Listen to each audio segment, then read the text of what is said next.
What it do?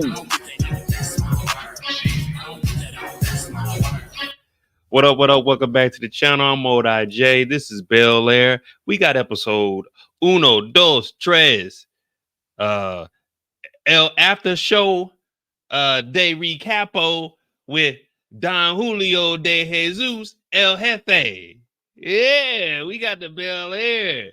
We got the after show. Now, this ain't no recap. This ain't no start to finish. This is us jumping around. Now, I don't know how we going to do it. We're going to talk about every episode. I got all the screenshots for episode 3, but I got clips. Well, I won't say clips. I got stills of episode 1 and 2 just from my old recaps that I did. So I don't know how we going to do it. We might just pick a character and go from episode 1, or we might start on episode 3 and backtrack. I don't even know where we going to start at.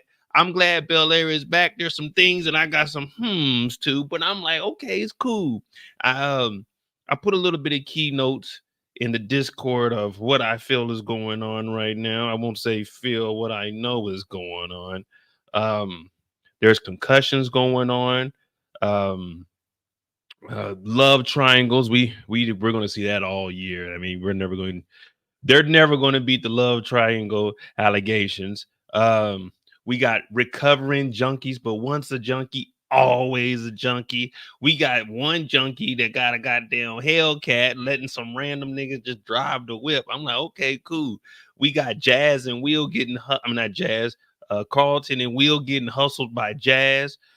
He'll still want to be with this broke ass nigga. I thought niggas that ain't had no money ain't getting no cutty, but he getting some cutty and some loving. Uncle Phil tried to hide something that he didn't really do. Erica took advantage of him, and now fucking Viv is mad, but the whole time Viv is fucking around again. It's just a lot of shit going on in Bel-Air, and I'm like, geez Louise, 3 episodes? Really? 3 episodes? Let us watch one. Let us absorb that. Let us watch 2. Let us absorb that. Let us watch 3. Let us absorb that. They said, no, no, no, no, no. Slap, slap, slap. Watch them all. I'm saying, okay, geez Louise. Let me knock these recaps out. So I started 1 and 2 yesterday. I started 3, and I was like, man, I'm getting kind of tired about 11:30 at night. So I finished up the recaps today when I got home from work, and I was like, geez Louise. I felt like Lamarcus after he got hit in the end zone. I said, how are we going to do this? How are we going to do this? But oh well. I'm OJ. This is Bel-Air. We're going to talk about episodes 1, 2, 3. I don't know how we're going to do it, but we're going to talk about them. What do you guys feel about the season so far? Oh, I told you, man, Supercell was going to get a season 2. It was too big in the UK, man. It was too big in the UK, man. My bruvs over there were hitting me up. Man, that's a good show. I'm like, yeah, it was pretty damn good. Yeah, that's going to be back. Hopefully they can get it back by like summer next year. We shall see. What up, Zay? What up, Kendall? So the season overall, I like the season. You know, I always got my gripes, but the reason I have my gripes is because when I get on here, I got a story to tell. You know what I'm saying? I don't make none of this. I just tell the story. They say, Mo, here goes episodes 1 through 3. What did you see? Am I saying 1 through 3 or am I saying 1, 2, 3? I can't even hear what I'm saying. 1, 2, 3, 1, 2, 3, 1 through 3, 1, 2, 3, 1 to 3, 1, 2, 3. I'm gonna say 1 to 3. No, 1, 2, 3. Yeah, I like 1, 2, 3 better than 1 through 3. They started off season 3 with a bang. I don't know if they started season 3 off with a bang. Now, maybe a pow, maybe with a silencer on. I won't say they started season 3 with a bang. Where would be the bang moment? Because like I said, man, this right here is pretty much kind of a free live. I probably open the channel up tonight. I got a little bit of bottle of ice. You know what I'm saying? We're gonna let that marinate a little bit. We're gonna get some of that, but we're gonna start off with some high quality Vasa. This is still Vasa, straight from the tap, but through a Brita filter. Where was the bang moment? Episode 3, but what moment was the bang moment though? Bang is crazy. What moment was that all right, here we go. I want to see what you guys think. And then I don't think there was that moment yet. That's what I'm saying. We got to pick up. What's a pow? A pow is probably a pow moment. My pow moment, even pow sounds crazy. My pow moment is, oh, there we go. That's what we got. Our pow moment. The pow moment. If you hear any other channel, because I see y'all talking about pregame, go back. I was the first person to do the pregame shows. You are now tuning in with Mo.J in the pregame. But my moment will probably be Frederick. Frederick is my pow moment. Nothing else in this series is being like pow. Like Frederick over here, he robbing niggas. Frederick over here on the phone making phone calls back to the UK because he probably fucking with the nigga, the Hillside guys back in the UK because they looking for Jeffrey. Hillary and Jazz kissing. Is that really a pow moment? Come on, Zay. Come on, Zay. I know you got an ex that if she mess with somebody, you can still go talk to her. You can still holler at her. You know what I mean? It's 7 o'clock on the dot. I'm in my drop top going to my ex. Bloom, bloom, bloom, bloom. Her boyfriend's acting up and she's calling on me. I pull up, check the garage first, and then I check the door. If it's unlocked, then I feel that it's a setup. I'm not coming in, nigga. You know what I mean? She ain't married. She's engaged. She ain't married. See? And Hillary don't even want to go through with it. And on top of that, Jazz is single. Man, don't make me go back to the rants. I always said, why is Jazz apologizing to Hillary when Hillary was the one doing all the fuckery?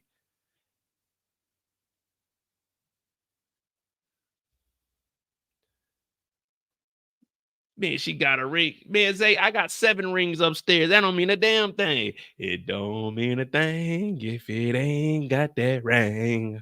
Shooby-doo-wop, shooby-doo-wop. Man, a ring don't mean a damn thing until you go down to the courthouse and make it legal. She got an engagement ring. She don't have a wedding ring. See, she probably just got the band. She ain't got the actual ring yet.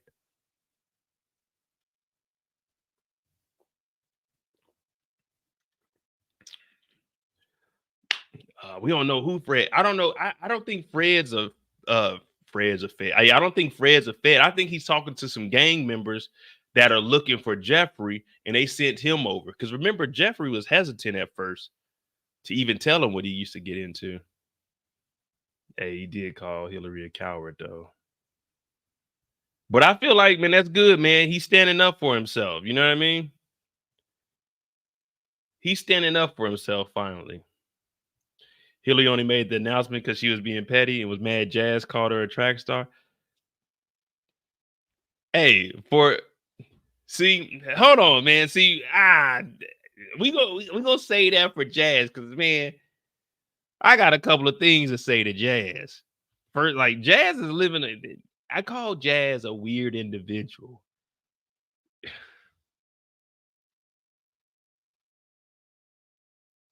Let me just say something. I got the photo of the delinquent taxes. I think I do. If not, we can go get it and we can zoom in. We can see how much he actually owed. Jazz is a scam artist. Let me say that right now. Jazz is a scam artist. Jazz knew them taxes were due months ago. You don't get delinquent in a month. No, no, no, no, no, no. Them taxes been due for a while. But what he been doing? Buying low riders, hitting the block, all the latest fashion, doing all kinds of wild shit, letting Will live there rent free. And now his taxes is due. Then he's a grown man. Will and Carlton are what, 16, 17 years old?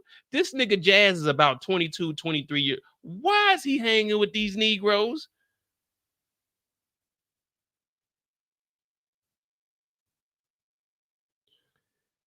Jazz is the cleanest, brokest nigga I've ever seen. Jazz got a whole low rider out here.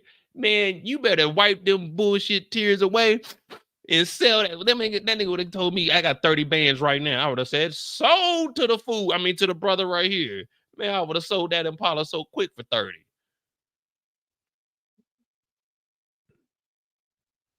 Oh, yeah. Hey, Kendall, that record store ain't making no money. Ain't nobody buying vinyls, and he's giving them away for free. The Banks resident is rich as hell. Man, I'd be taxing it. Man, look, little Ashley will come in there. What's up, Mo? I'm like, oh, what's up, Ash? High five. She would have gave me a high five. Oh, I got them vinyls over there for you. Oh, thanks, Mo. I be like, yeah, man, them exclusive I had to get right there. They're gonna be about 35 a pop. So what's that? 35. That's 1. That's 2. That's $70. That's 4. That's 140. And you wanted 5. Like, I can do it. I can do a deal for you. 5 for 150. Good deal. Oh yeah, yeah. He's giving them away though, man. Man, look, the Banks, man. I'd be running the SCO up on their ass. Oh. Ashley, you're in here. Tell Philip to give you 200. Come on through. Don't worry about it, Mr. Banks. I got my little sis. Hey, Ashley, I got you. Come on in here. How much she give you? 200? Hey, we could do it there. We're gonna do it for 150. You know, you keep 50, I take 150. Oh man.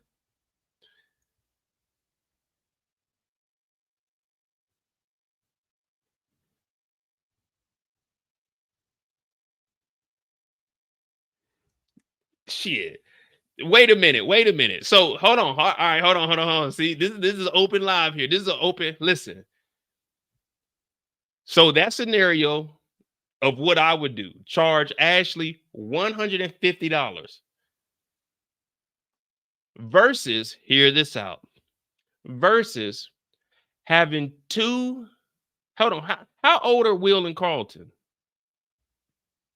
No. Hold on. How old are Will and Carlton? Someone give me an age range. How old is Will and Carlton? I know we all over the place, but we got to talk about this. How old is Will and Carlton? 16? 17? No, they ain't 18. No, they ain't no 18 yet. 17. Okay, 17. State of California, I think they're adults. But neither here or there. We're just going to call them 17. Hey, 17. All right. Would you rather, hear me out, just hear me out. Would you rather scenario A, charging Ashley $150 for 5 records? That's actually a good deal. 150, like 30 a piece for 5, 3, it's about 30 a piece. Charging Ashley $150 for 5 records, or having two 17-year-olds drag race and you take the whole $30,000. What scenario do you think is worse? Taking $150 for 5 vinyls, or taking $30,000 for some minors that risk their life so you, the irresponsible adult that's 23 years old, can pay your taxes and don't give them nothing? Which scenario is worse? $35,000 or $150 from a family that is rich? Which scenario is worse? Is it option A or is it option B? Because y'all forgetting that this nigga Jazz grabbed Carlton and said, "Don't lose, nigga." Like, hey, yo, I'm doing you a favor, nigga. What you mean don't lose? If I lose anyway, you gonna lose the card, nigga. So you need to be praising. You need to be bowing down and kissing my feet. He's don't lose, Carlton. Like, nigga, do you know who the fuck I am, nigga? I have my dad come by your bullshit vinyl store. Nigga, you can get your hands up off me. Jazz finesse Will and Carlton out of $30,000.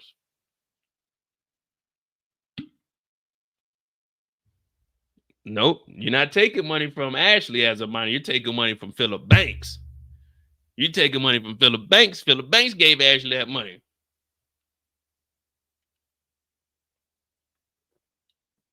No, technically, Hillary did, because they went out and she said, "What do you want to do today?" She said, "You got to take him to the vinyl store because he was holding me up and stuff." And you said, "Whatever I can do." So technically, he got it from a paying customer. Now, on the other hand,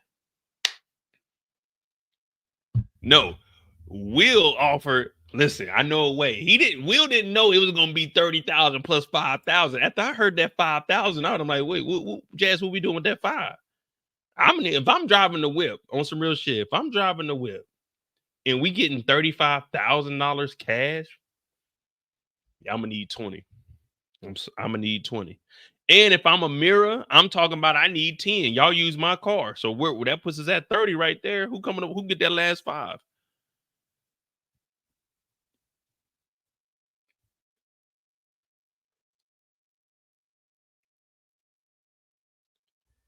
You guys aren't understanding what I'm saying. These niggas are minors illegally drag racing. I don't give a damn if they volunteered to goddamn fly a plane. They're minors. I'm not letting them do it. Jazz said, "Fuck it. You niggas can go ahead, risk your life and kill yourself for me to keep the damn store open." Now, if that was y'all kid, y'all be like, "Hell no, Jazz is wrong." But since it's a TV show and y'all want Mo to be wrong, which I'm not, Y'all gonna go against me. Nigga, Jazz is an adult and he let some fucking minors drag race to win money to keep his store open. Initially, they were talking about the proceeds from this Blackccess was gonna be what we gonna keep the shit open. That nigga said, man, y'all gonna drag race, fuck it, nigga. And then Jazz making deals that you can't. He talking about 30,000 plus 5 on top. Like, damn, Jazz, what you going? Jazz then went and bought a whole new Cuban chain. After the race, the next day we seen Jazz pull up like this. Like, yeah, man, I had to take that 5. I had to flip that 5 real quick. You feel me? I had to go do something with the 5. I had to go do something with the 5. Will was playing basketball against grown men for money. Yeah. Playing basketball versus drag racing. Let me see. Which is tougher to do? I seen Bronny James playing against Carmelo Anthony. Playing basketball versus fucking drag racing. We went from Bel-Air to having swimming lessons in basketball practice to Fast and Furious in 3 episodes. I was like, what the hell?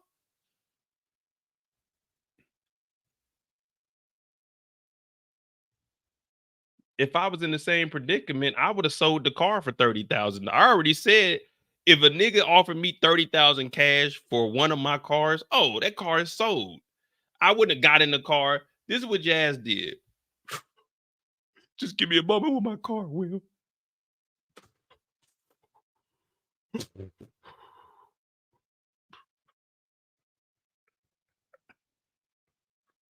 I let you down, Charlie, and I'm just my Uncle Charles, y'all.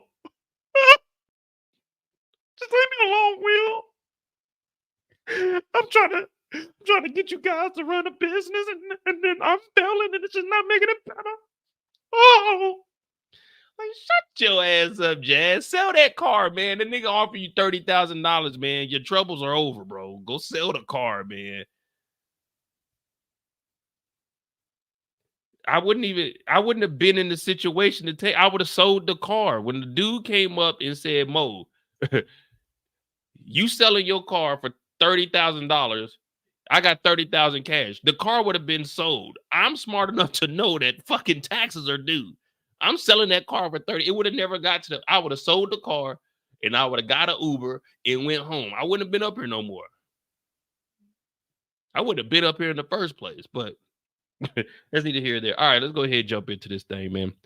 We got episodes 1 through 3. Jazz, we ain't done either. I got a little more to talk about with you. But where were we? Oh yeah. Will Smith. Episode 1, we seen Lou. So Lou's back in the city. That's a good thing. Lou's back in the city. And so it's always good to see a pops in the city, you know what I mean?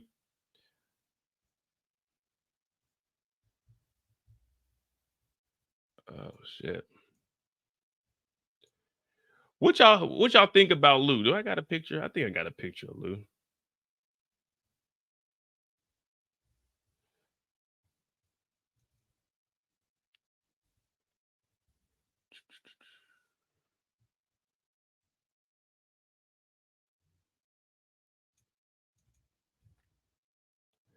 Will. All right, we're gonna talk about Will and Lou, and then from there we'll talk about Will, and we'll just give a Will a rundown of him and all the other characters that he interacts with.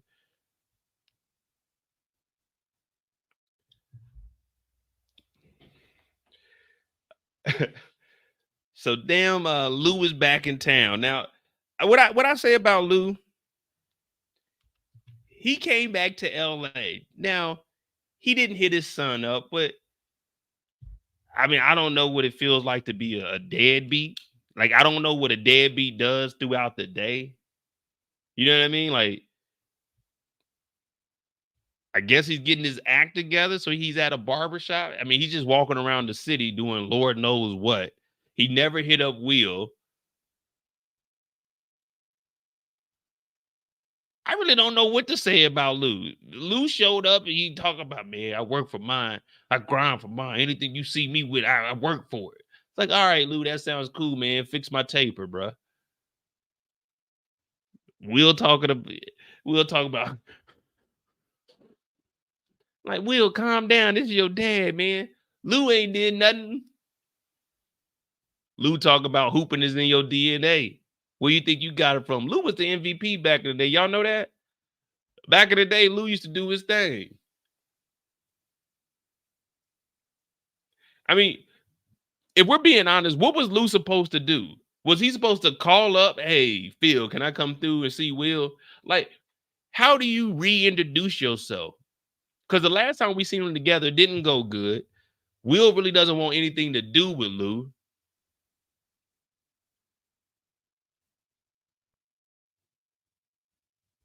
I mean, Lou can cut your hair though. Shout out to my cousin Michael. You know what I'm saying? He the actual barber on set. Season 3. He back, baby. He back. You know what I mean? Like, what is he supposed to? Hey, Will, what's up? It's Lou. I'm in LA now. Can I see you? Like, is he supposed to continue to try every day to see Will? Because Will doesn't want him around, but he wants to come and see him. And Lou was doing the right thing. He's like, listen, I made some mistakes. I'm trying to get me some money now. I mean, I don't know what to say about this. My father was in my life, so I don't know. Like when my dad was gone for a couple months, it was like, oh well. Hopefully he come back. If not, man, shit, he just ain't gonna be yelling at us.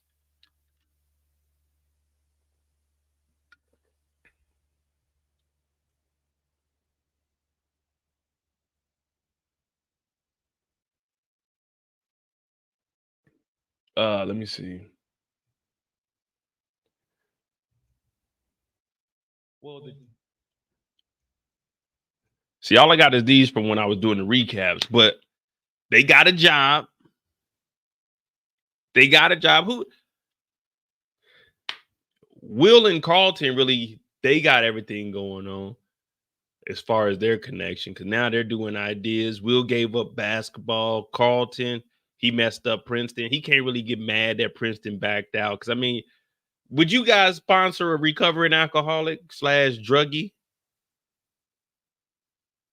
Hey Mo, we got Carlton Banks here. Carlton, who? Yeah, he just got out of rehab. It's not a big deal. We think he's recovered. He got a cousin named Will. Oh no, you talking about that skinny boy from Philly that shot a nigga? Oh no.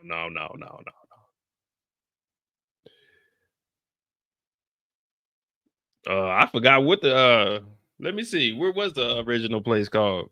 Will got that Prada tie tab on too. Will got that money. Where did Will and Carlton work in the original Fresh Prince?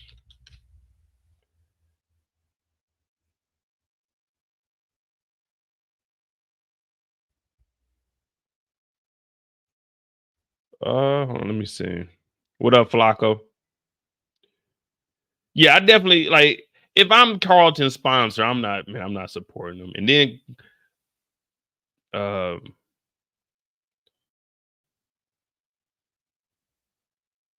he worked at the Peacock stop. I don't remember where they worked at.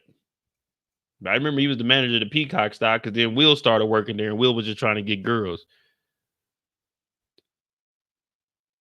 So, oh well, as far as Will goes with the tech, remember he met the supplier's father, which was talking about, hey, I got connections at Google. So I guess they might get somebody from Google to make them an app. Oh, the Peacock stop or shop, whatever it is, that was on campus though. That's when they went to UCLA. Remember they were working on campus and Carlton was the manager. I was thinking of Bel-Air. I'm not Bel-Air. Saved by the Bell. No, yeah, Saved by the Bell. They had a season where they worked at a club also. It's all right because I'm saved by the.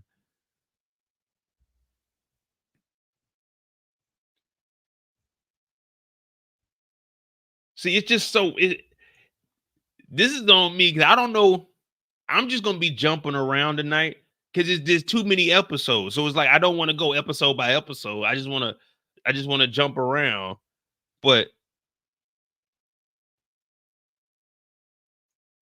What? I don't even know what we doing tonight. This is episodes 1 through 3, man. All right, let me see something. Get your shit together, Mo. Carlton and Will, they get the job. They meet the tech guy. We find out that the other black guy, the manager, is like, hey, when you guys are on the clock, he actually had a tough life also. Look at this, though. Did y'all see this on the board? The Simply Spiked milk. Dog, look, there's a lot of stuff on this board that I didn't see in the beginning.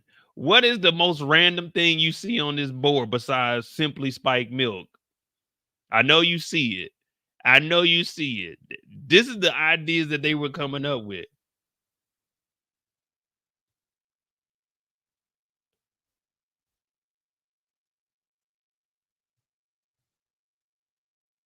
If you look in the bottom right of the screen, look down here. They came up with reusable condoms. I just seen this. Like, what the hell were they thinking when they wrote this on here? Who put that on it? We got to go talk to the writers and the director. Like, hey, who put this reusable condoms on here? Do you know how nasty that sounds? Like, nigga, no one's buying that. Hell, niggas ain't buying regular condoms. You think they about to buy some reusable ones? You got to go wring it out, hang it up to dry. Hell no, ain't nobody buying that. All right, I'm done. We're not. Hey, oh man, come on, Will. And they were presenting these ideas to Jeffrey, to Philip Banks. Remember, Ashley and Hillary both seen this board too. So like, why? Because the Simply Spiked milk was a shot at Simply Spiked lemonade, which Hillary's had a little influencer deal through, who was also sponsored from Bel-Air. Man, shout out to Simply. They never sent me my boxes, you know. Uh, there was a moment we were campaigning to try to get on with Simply. You know, I was like one of the first people that was really knocking them things out the box. But Simply said, you know what, I'm too niggified to be a sponsor of their drink. So I said, well, I respectfully rescind my invitation to you guys to pay me to drink your drink. But I didn't see this at first. The only thing I seen was Simply Spiked milk, and I say that in the damn episode off. They're go- well, let me tell you, the first 50 ideas that we're hearing from Carlton and Will, they don't sound good. Circled on the board, it says Simply Spiked milk. Well, that sounds terrible. That's because they're sponsored by Simply Spiked lemonade, a robotic fish. Yeah, I ain't even see the reusable condoms, but oh well. All right, let's talk about this app, and we'll jump around with the relationships. What exactly is this app going to do? You know, they talk about we got a recovering junkie. Golly, you got bug in here. We got a recovering junkie. We got an ex hooper. What is this app going to do? Blackccess.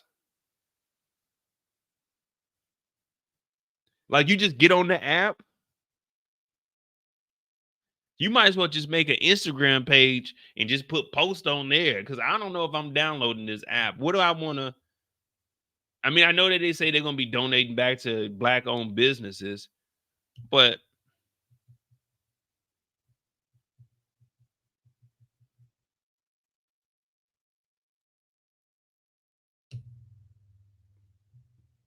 where the proceeds coming from? Are we donating to the app? Like what is the means behind this? Like you're selling merch. All right, I'll buy one of the shirts, but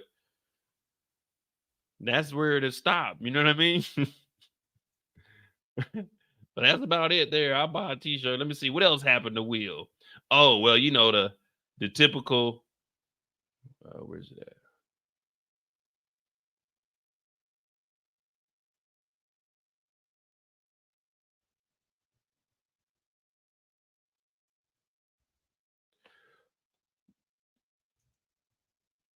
After the race, everyone is walking off.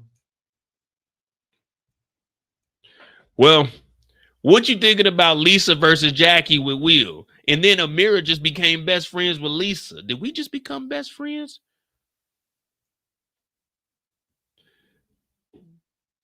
See, I don't. Lisa's getting mad at Jackie, but Will ain't even feeling Jackie.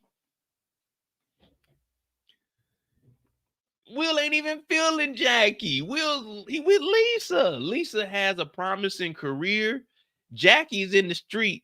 Jackie, man, she got different kind of daps with niggas. Like if I see a girl out there, like locking hands with a nigga doing all this shit, I'm like, wait a minute, how cool are y'all? Like, are y'all kin, or y'all this my kin? You know what I mean? Are you kin, or this my kin? You know what I mean? When they say this my cousin, that ain't their cousin.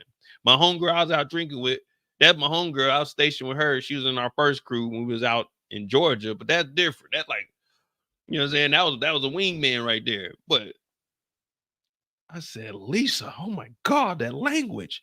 But all of this is because of Aunt Viv. All of this is because of Aunt Viv, man. Aunt Viv is the villain of this series, man. Aunt Viv got, man, listen. Aunt Viv got all these girls. She know Will in here wilding out. Then she hating on Carlton. It's like, God damn, Aunt Viv, can the young niggas live? Carlton just got out of rehab. It's been 90, 30 days. He ain't got no cutty. Aunt Viv cutting the cutty off, man. You don't cut the cutty off. You cut the cutty. You don't cut the cutty off.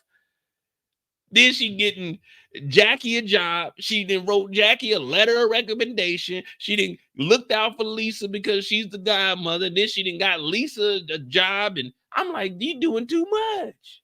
You're doing too much. Come on, Viv. Now Will got to hear all of this. And Lisa's talking about, bitch, is that all you could do is shake ass and sell some t-shirts?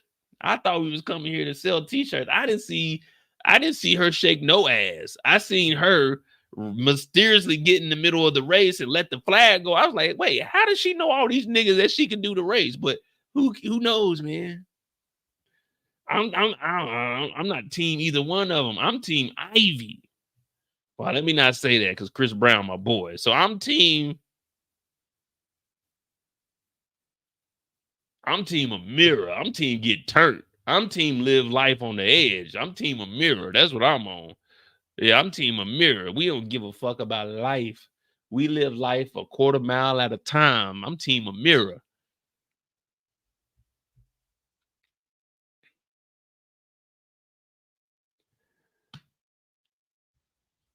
Damn. Nah, my team Hillary? Hell no. I was, but then she started messing with Lamarcus. And now she's feeling a broke nigga Jazz. I thought niggas that ain't had no money couldn't get no loving. Jazz broke as can be out here in these streets. Jazz depending on minors to get him out of a jam.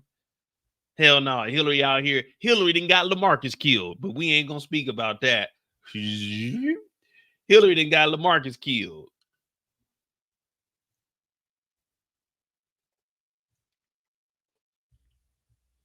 Let me see what else. We got to jump around, man. We got a lot to catch up on because I'm probably gonna be here 3 hours. Tomorrow I got to go pick up some stuff for the crib. Well, they end up making it official. Oh, here we go. We got the showdown.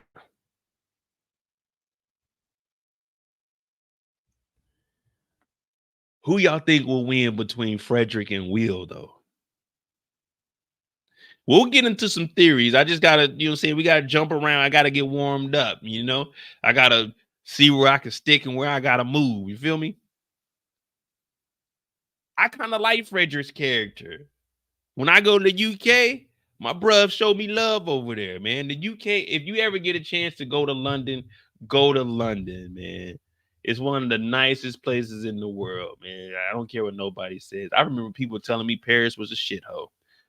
I went to Paris for the 4th time. Lovely. No issues. None. London, never had an issue in London. I love it up there. Those are my mates. Those are my bruvs. Now, Frederick, he getting money, though. And you really can't knock him for hustling. That's what you do in the streets. When you drag race, that's hustling.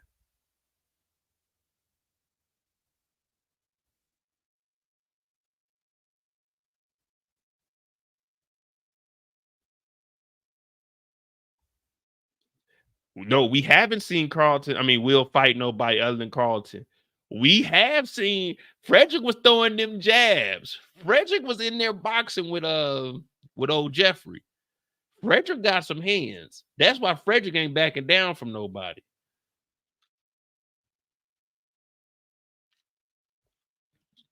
I like that storyline. See, when I watch shows, I want to see the mysterious side, the mystique. All this love triangle stuff is cool. Ha ha ha. But no, let's get real. If Lisa and Jackie ain't about to squabble, we don't want to hear them get into it with each other. We want to see the real. This is a drama. This is the dark side of Bel-Air. This ain't the Bel-Air of old, where you walking around laughing, ha ha, and kikiing. No, this is Bel-Air. You gotta get in where you fit in. Niggas is losing shit out here. You remember when Cali Carl was holding it down? You remember when the OG Cali Carl, he was living with that gang, and when he sat down on the floor, they put the mattress down for my dog with the pillow. That's what we want to see. That real. Now I don't want to see violence. I want to see. Put a 5 in the chat if you want to see where Frederick's storyline is going. Frederick's storyline is probably like one of the most interesting like the stories that I'm following. Like Hillary and Jazz, that's getting boring. They setting it up for us. Lamarcus concussion. He gonna be in a coma for a while. Jazz is gonna be around feeling sorry. You know, I really wanted to be with you, Jazz. Blah blah blah. We know what's happening there. Aunt Viv and Phil. She ain't been giving him no cutty. Blah blah blah. We know what's gonna happen there. She gonna either get close to the chef and say, "I can't do this. I'm married, even though we don't like each other." Blah blah blah. Let's see what Frederick is on. Frederick is the new blood. Spice it up.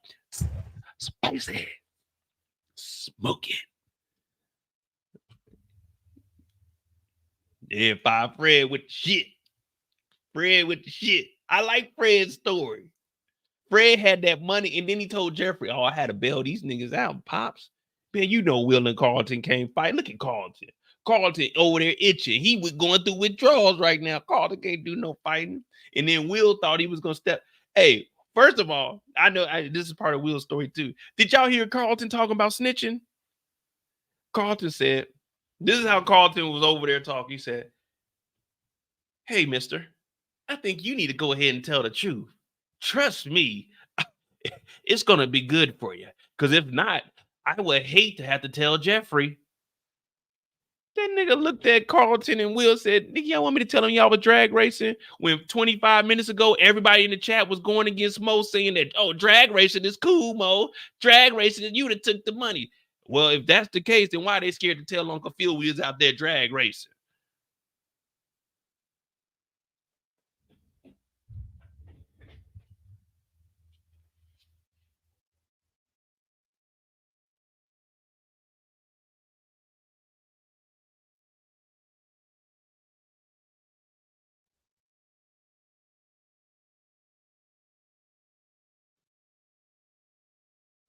Why are they scared to tell Uncle Phil they were drag racing?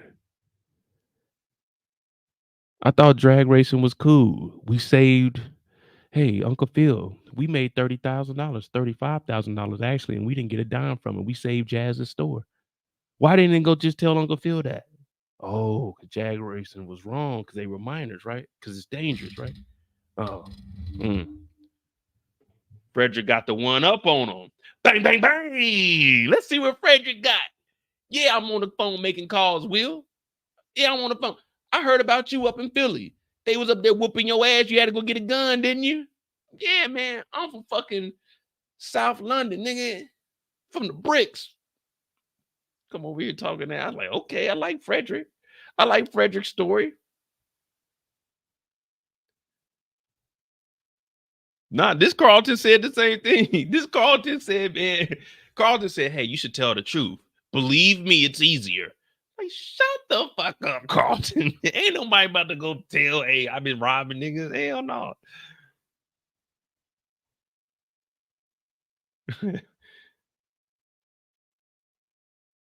I like the show though, man. Hit that like button, hit that subscribe button.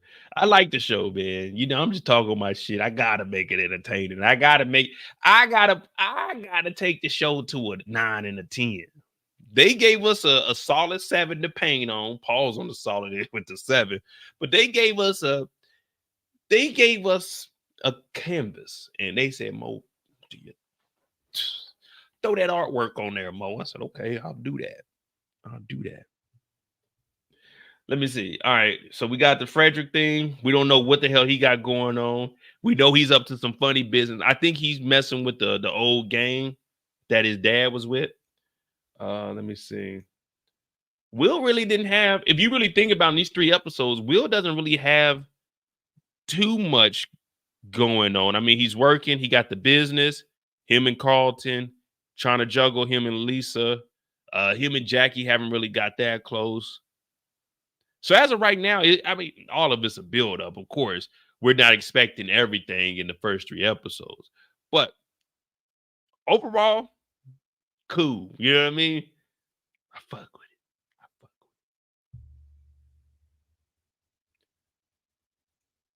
with it. Let me see. Trying to think. Was there anything else Will like really did? We covered him and Jazz, Jackie. Yeah, I mean that's really it for right now. Well, him and Lisa, they made it official. What other major issue did Will have? That was pretty much it, wasn't it? Let's see what Will got. The business, quit basketball, Lou, Jazz losing the company, getting into it with Fred, the girls. Yeah, that's really all Will got. So that's cool. That's cool. That's a cool little start right there, though. Now there's some people that are gonna play. What do you guys think about this lady? Is she might actually be able to help Yolanda Porter? Now I wanted to bring this up because I wanted to see what it said for her. What up, Brillo? Yolanda Porter, Los Angeles City Council District, I think it says District 8, South Los Angeles. We deserve better. Join our movement. As your city council representative, my primary focus will be to restore the pillars of the community. So if she gets elected, Will and Carlton help Jazz out. She'll probably promote the app. She might do like interviews with them. She might be saying, hey, what I'm going to do is I'm going to bring these 2 young gentlemen up. They got an app. They're giving to the local community, especially the Black-owned businesses. So I think Yolanda's going to come back and play a part a little bit later on. Because remember, she said that Jazz's Charlie's Vinyl is like the pillar of the community. It's been here, and it's one of the only things that's actually lasted. Now, Young Champ, I think, correct me if I'm wrong, Uncle Phil pulled out of, no, she's running for council. Phil was running for, what was Phil running for? He wasn't running for council. What was Uncle Phil? What the hell was Uncle Phil running for? Uncle Phil season 1 Bel-Air campaign.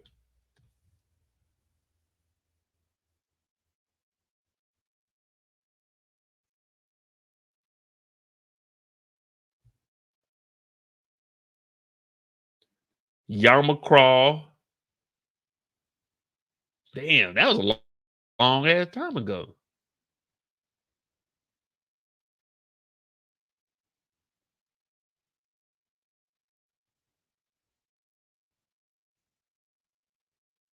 Oh, district attorney. Okay, yeah. Yeah, he's not into politics anymore. That's why he ended up, remember he was in his law firm, and then they went separate ways because they wanted their own, they had their own vision, and then Philip was like, fuck it, well, I'll start my own. And that's why they had that partnership with Erica. So that's where that was. I knew he was done with it.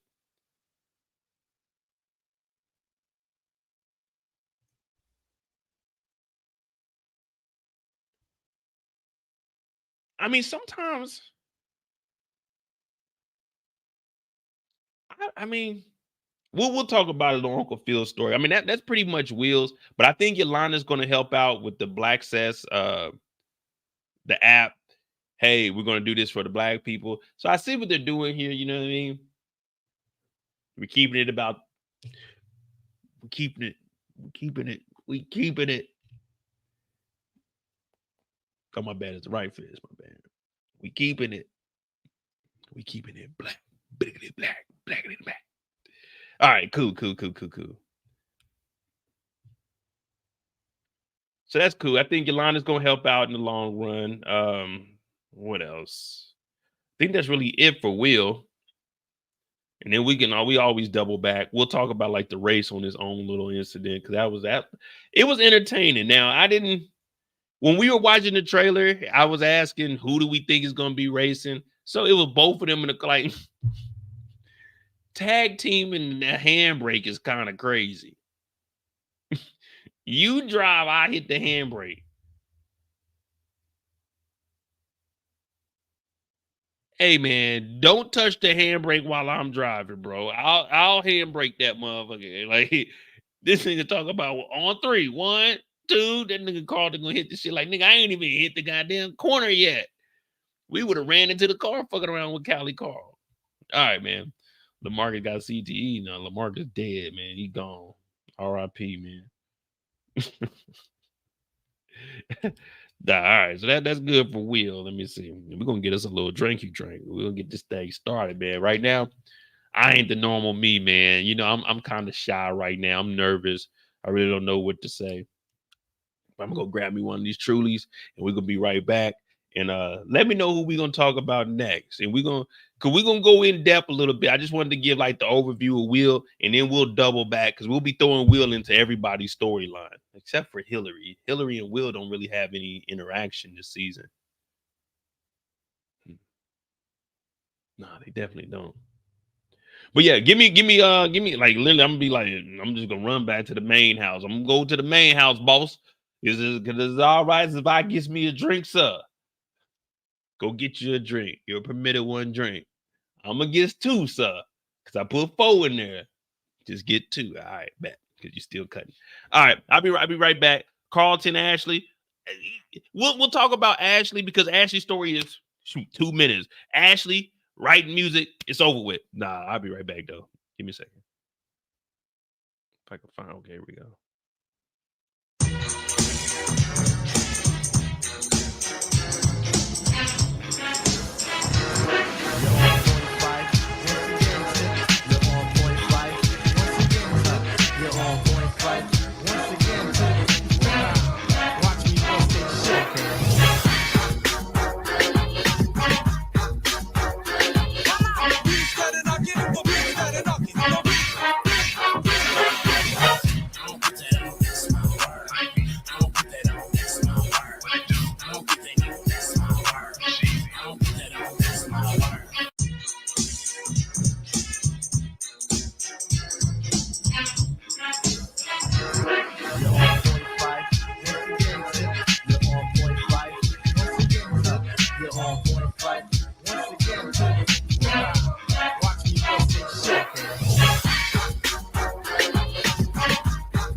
All right.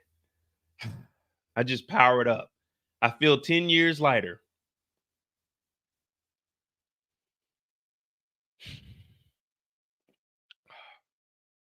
Nights like this, I wish that raindrops would fall.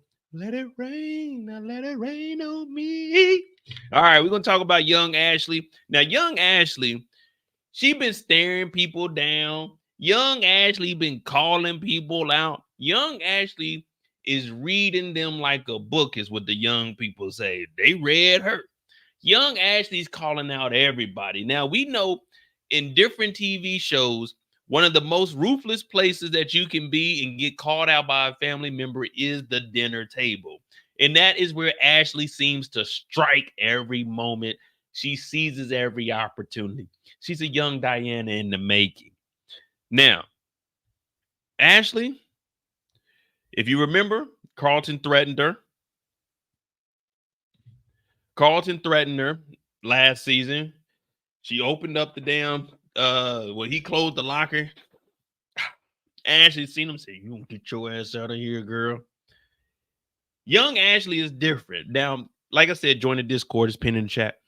Young Ashley, how old is Ashley? Ashley's supposed to be what, 13? Man, they got Ashley acting like a 45-year-old.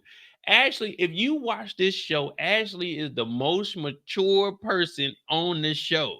She's the only person that thinks logically in the house. She's the only person that can see behind the smile. Smiling faces tell lies. They don't tell the truth.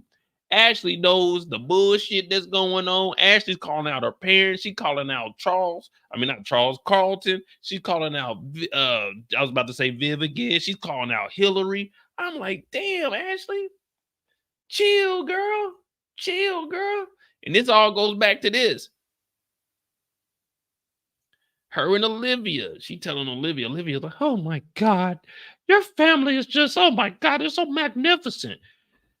Phil and Viv down there doing the next power couple. They talk about Jay-Z and Beyonce, Barack, and geez Louise, I was about to say Vivian. She didn't Barack and Michelle. And then they were talking about Philip Banks and Vivian Banks. I said, damn, those are some good names to be aligned with. But Ashley's looking at it, and Ashley's like, no. That's bullshit. That's a facade right there. That right there is smoke and mirrors. It looked good, but only on camera.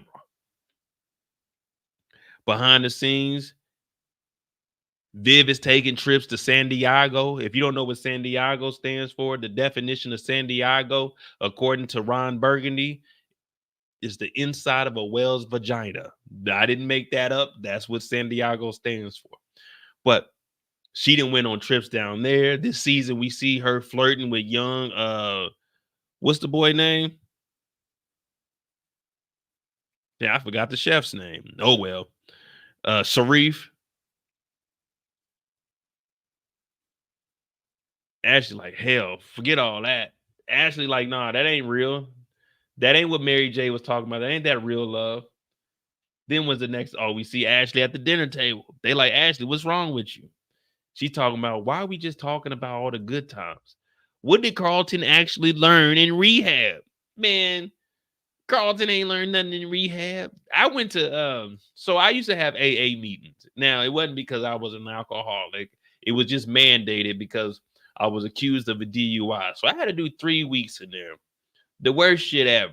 I don't, like, if you need to go in there to get help, hey, have at it. But they had me in there, and I wasn't a drunk or anything. I just had to go because I was wrongfully accused. I beat that case too, but I had to go do that. I'm sitting in there. They talking about like, so the first week I was just with a counselor by myself, and I'm in there telling them, like, hey, bro, I don't have no problem, man. Like, I wasn't driving a car. I was smart enough to have me a DD, but they didn't want to try to hear that. So I had to do that, and then I did the group for like the 2 weeks. Terrible.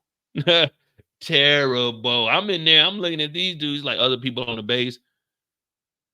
Like, damn, y'all niggas is wild. Because you know what they in there for. Because all that we got it's called a legal blotter. So whenever somebody like gets in trouble on base, they put it on. They don't put your name, but you can pretty much match it with like they rank and stuff and where they work at.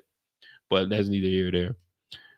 But Ashley's like, no. We need to talk about Carlton and what Carlton did. Hey, young champ, chill.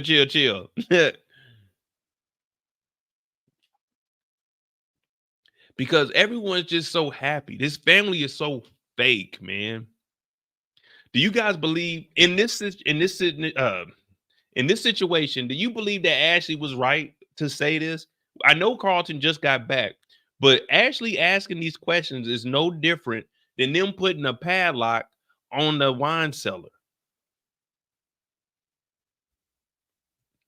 Well, it's just a drinker who got away with a DUI. No, no, no, no, no, no, no, no. Hey, man, we're not going through that story, man. Hey, I beat the case. I had me a DD. Excuse me. Y'all know, hey, you know, I'll go upstairs and find the paperwork. I'll show you the whole story and what happened. Like, you know me, I ain't afraid to show my mishaps in life. You feel me?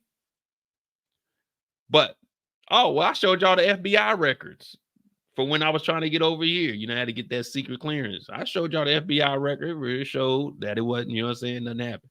But Ashley, she's the only one asking Carlton, hey, Carlton, what did you learn? What do we need to know to help you out? Instead of just putting a padlock on the damn wine cellar. Like, what? What? It's ridiculous. And then Phil trying to make it easier, talking about what is it, Bumblebee? Man, young Ashley is she's at that age and she ain't young Bumblebee no more. Ashley is finding herself. Ashley is an activist. She ain't no Bumblebee. She wants to know, Carlton, you are a full-fledged junkie. I've seen you at junkie level. Now, there's 5 levels to being a junkie. She's seen Carlton at junkie level 3.5, almost a 4. So that's why she's asking these questions. Remember, she's seen him in the hallway. He was in there turning up, turned down for what was his theme song in season 1 and 2. So Ashley's like, man, look, man, I just want to know. So that was Ashley's first occurrence of calling somebody out. The next one,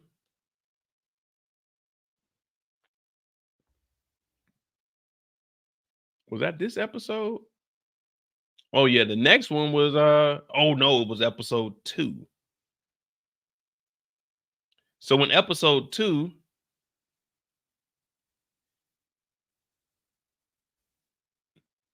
come on, find it, Mo. I know you got it. Was it episode 2? Yeah, it was episode 2 when she called out.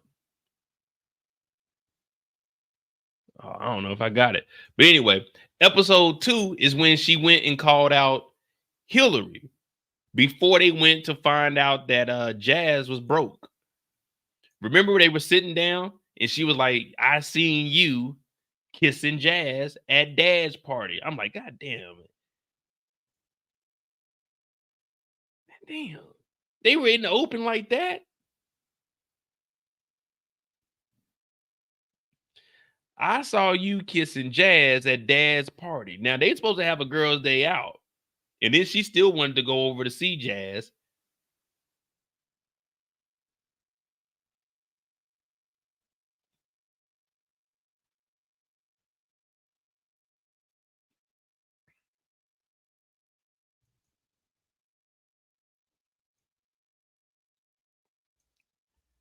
So she called Hillary out with the Jazz situation when they were sitting on the couch before they had girls' day out. I seen you kissing Jazz. She like, oh no, that wasn't nothing. And then when they were out with Mom, remember she was saying, hey, what was it? Cantina Colts? Cantina Colts. She was like, man, we rented out the whole thing. And Hillary was like, that's what I always talk about, kids being ungrateful. But once Viv got up and left, what was the first thing Ashley said? You ain't really trying to marry Lamarcus. Like, damn, Ashley. And how does Ashley, the 13-year-old, know everything that's going on in the house? You know who Ashley reminds me of? Not in the sense of how she like maneuvers, but how smart she is. There's this girl that used to wear all black. She was very, very pale skinned. She had long, long hair, and her name was a weekday. Who am I talking about? That's who Ashley reminds me of. Kind of mysterious, does her own thing, moves when she want to move, but she knows everything that's going on. Who am I talking about?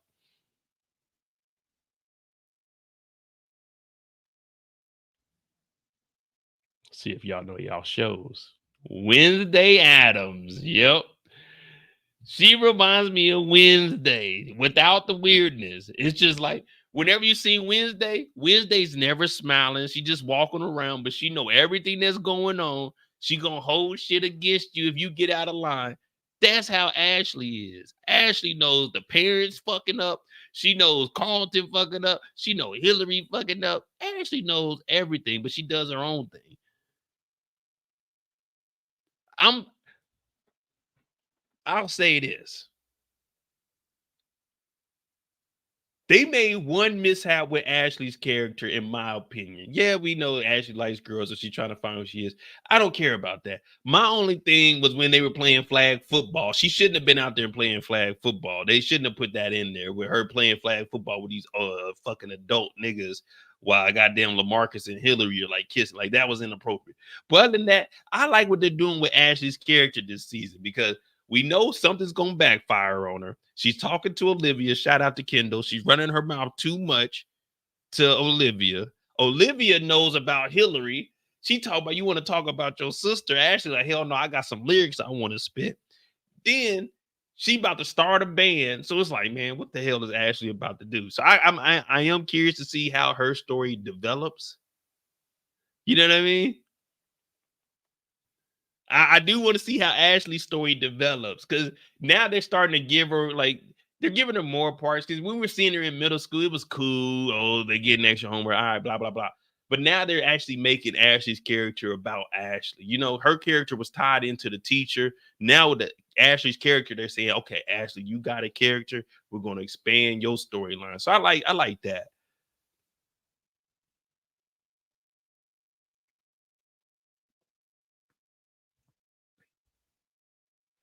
And that's why I said Ashley like 45. Ashley know everything that's going on. Ashley's really the auntie of the family.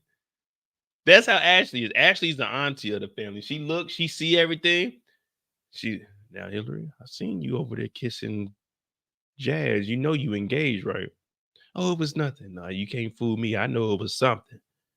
It's like, damn, okay. And then she calling out Carlton, telling Olivia that her family is fake. I'm like, damn, all right, fuck it. That's what we own. That's what we own. Oh yeah, yeah, yeah. Let me see. I want to I think I got a screenshot of the band paperwork so we can see what the actual band stuff says.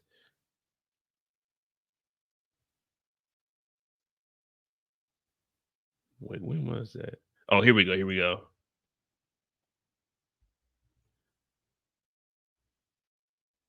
It says, I don't know, this is kind of blurry. Band members wanted, all instruments needed. I think it says open to everyone. Come and I guess come and showcase your talent. I know for sure this is your talent. So I guess come and demonstrate or come and showcase your talent. Okay, all intimate band members wanted looking for something something. All intimate intimate. All instruments needed. Open to everyone. Come and showcase your talent. Let me see if I can find those bars that Ashley had. Give me a second, man. Let me see if we can find those bars that Ashley had without getting the copyright.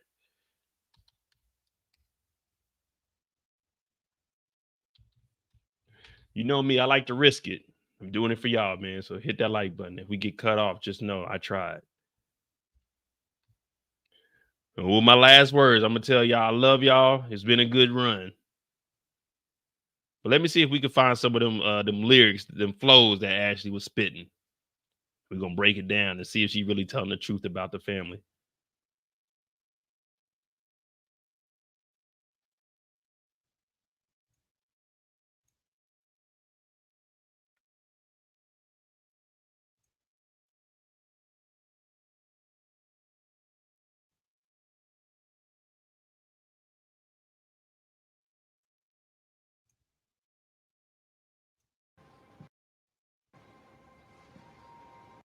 All right, here we go.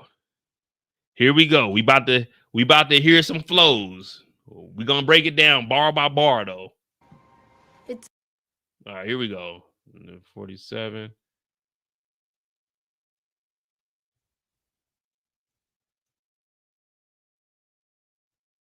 It's a story about a family looking picture perfect, but deep inside me, it's really like a circus.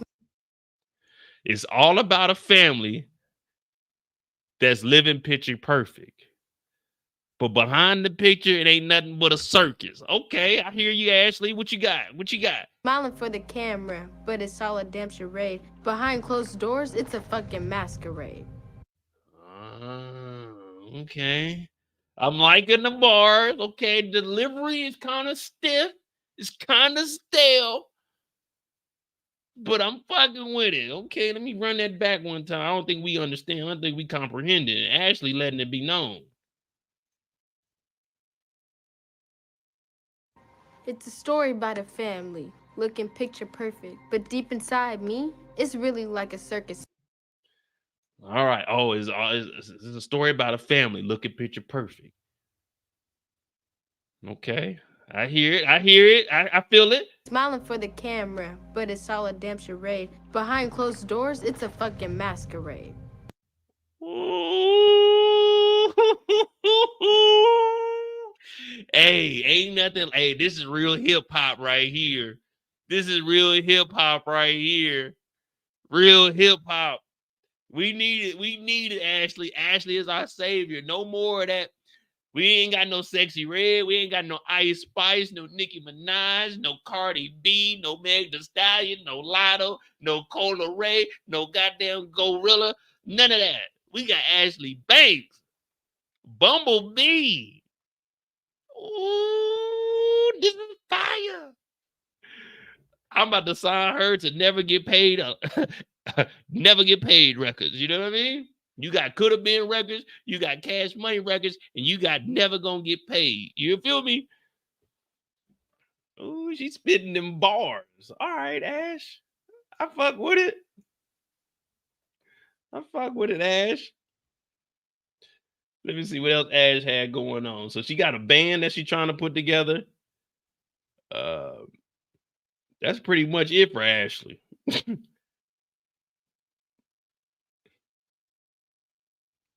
Yeah, that's really it for Ashley. So Ashley highlights is calling the family out, keeping it funky, keeping it real, and starting a band.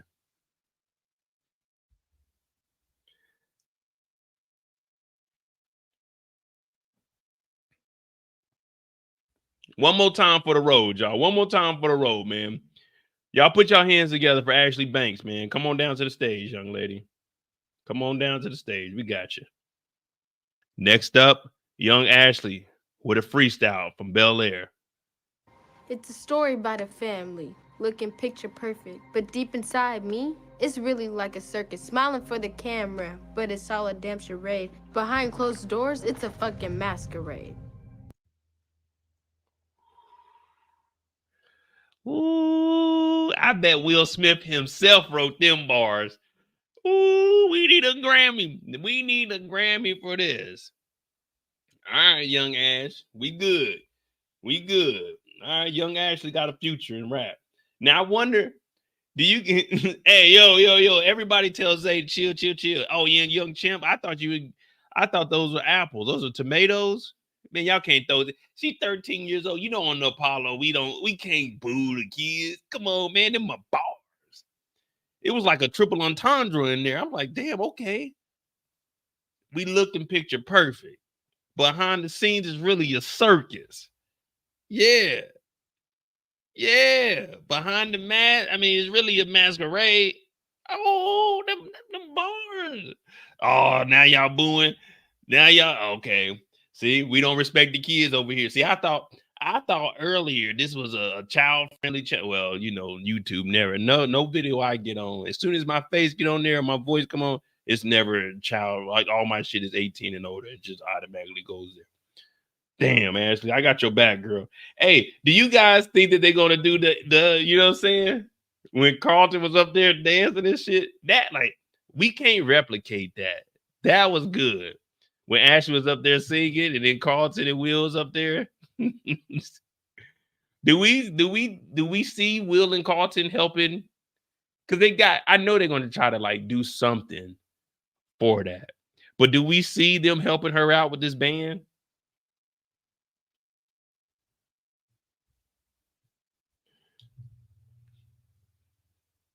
Oh, they could have a little fundraiser and have Ashley come up there and perform, and have the city council lady Yolanda have them come up there and perform also.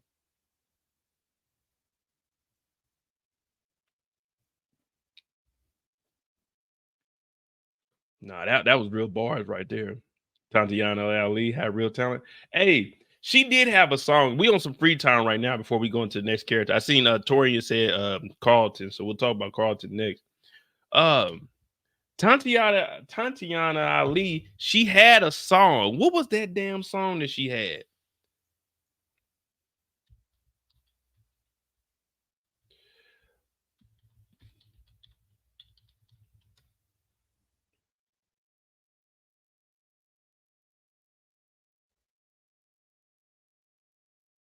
Daydreaming, wasn't it?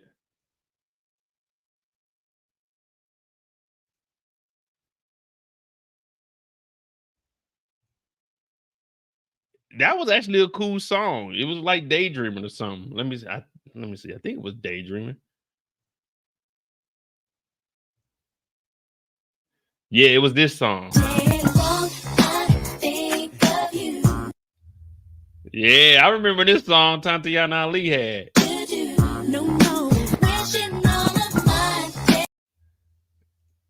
Yeah, I remember that song. That was a cool little song too. I was like, oh man, that's Ashley Banks.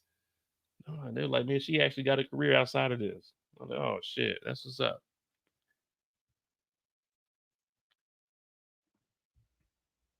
They had Peter Guns on there, and they should have had Will Smith on her first single.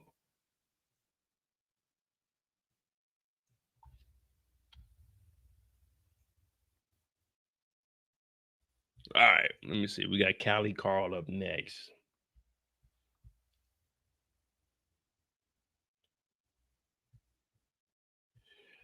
You know, I was looking. So when I was like uploading my videos, and then I go, you know, saying go get the URL, I was like, man, it's like I probably no lie, I probably seen maybe like 15 new channels of people like reviewing shows. I was like, damn, that's good, man. I like to see that. I like to see that, man. The community just growing and growing it. Yeah, man. If you come across anybody's YouTube that's like interesting and they're charismatic and you think they can get on here and hold their own, let me know, man. Let's bring some new creators up here. You know, Brillo's my brother. Whenever Brillo hit me up, I got Brillo. Pretty Girl Loves Trap Content. That's the first woman I ever collaborated with via Brillo. Tamika, you know, say that's my people. Moochie, Rhyme with Miss K. Who else we got out there? My boy JH, Detroit Kings, OT. You know what I'm saying? They're my peoples, man. I do want to like. I've just always been like, man, let me do my own thing because I get on here. I might start singing. I might go on a rant. We might not even talk about the show. But I do want to bring people up. But I don't want to have like 10, 15 people on my channel. I like, man, 1 or 2 people is good. I like to have a conversation. I like to have some jokey jokes. But yeah, we bring people channels up here, man. Because I think I'm slowly phasing. I ain't gonna lie to y'all. Slowly like phasing away from television. It's only like a couple of shows I really want to talk about. So other than that, it's like, man, I don't even know what to do with the channel. All right, here we go. Yeah, like I say, man, I always say this. Shout out to Mark Dark. He the OG. But when it comes to doing the live streams, then it was me. I made it cool to talk about TV shows, but not in any particular order. Before me, it was people just doing recaps, talking about this is what happened. I made it cool to just talk about the story. Tell the story, man. Jump around. Give some insight. Figure out clues. Piece it together. Blues, clues, blues, clues. And now here we are. But all right, we're gonna talk about Carlton. Let me see. Callie Carl, episode 1. Oh, episode 1, we meet Amira. All right. Carlton.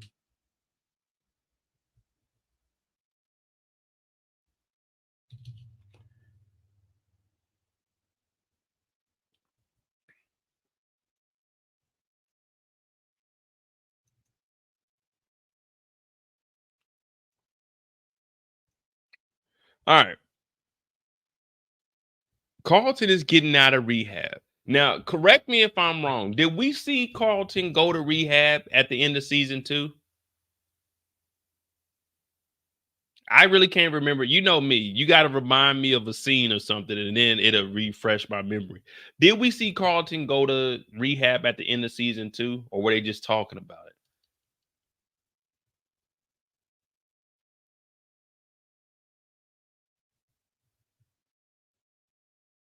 I couldn't remember. Carlton's in rehab, and he's finally getting out of here. It's been a long road. Now, I don't know if a 30-day rehab would actually rehabilitate you, because I always think, and the first time I ever knew anything about rehab, there was this movie called New Jack City, and there was this lovable character by the name of Pookie who went to rehab. So that was my first time with a grasping what rehab was. And I always thought, and this has always stuck with me, even as an adult, even though I know it's not true. When Pookie went to rehab and got out and got back on that stuff, that's why you hear me always say, once a junkie, always a junkie. That's instilled in my brain because I seen the first time that I was able to comprehend what rehab was, it was Pookie. So that's why I got to saying, once a junkie, always a junkie, because Pookie couldn't shake that shit. So when you hear me say that, that's just because as a kid, I was traumatized by seeing Pookie on that rock. She went from prom queen to prom fiend. But Carlton is in here. What up, Simone? I'm just telling the truth. That was my first time knowing what rehab was. My older cousin was like, nah, he went to rehab. I was wondering, what is he doing in there? Like, why are they putting him in the bed and he's sweating? They were like, he's in rehab. So that's my first time knowing what rehab was. So Carlton is in here and he's finally getting out. He did his step 5, or I don't even know what. I remember he used to say 12-step program, but I think that's to get off cigarettes. But anyway, he was in there. He was talking about what he got going on, and he's finally free. Now, when you've been locked up like this, let me tell you, when I got out of basic training, that was 8 weeks of pure bull schniggity. Man, you looking for whatever you can do. Now, in real life, it doesn't happen like this. In real life, for 95% of us gentlemen, attractive women aren't coming after us after we done got about some bullshit. So in real life, what Carlton got going on, this probably ain't gonna happen to you, brother. So don't think you're gonna go to rehab and come out with a you're not. You're gonna go to rehab, you're gonna come out, and niggas gonna look at you like you a junkie. But anyway, Carlton, he's in here, him and Amira, they've been getting close, and she's pushing up on him. But of course, what up, King Drip? But of course, we hear, yo, Carlton, open up in there. I know you in there. Will, the overexcited, too much energy ass nigga, opens up the door. That's why you always gotta lock the door. Even when I go to my mama's house, when I go visit my parents, I lock the door. Sometimes I might put the chair up on the door because they just want to walk in like I'm a little kid or something. I'm fucking almost 40 years old. Don't be coming in here. Y'all knock on that door. Oh, hey, were you up? We make a breakfast. All right, I'll be down there when I be down there. Don't be, look, I'm on vacation. Don't be waking me up. I get up when I get up. I'm at where I'm at. I'm going to be where I be. So Carlton and Amira, they were about to get it in. It's been 30 days. And she said he has some pent up frustration. I was like, oh, I know what that is. You got to get rid of that demon. But Will busts in the door. She got to go into the bathroom. He talking about, let me go grab your sweater. Like, whoa, Will. Go grab my sweater. I grab my own sweater now. So this is the first time we see Amira. She's in there.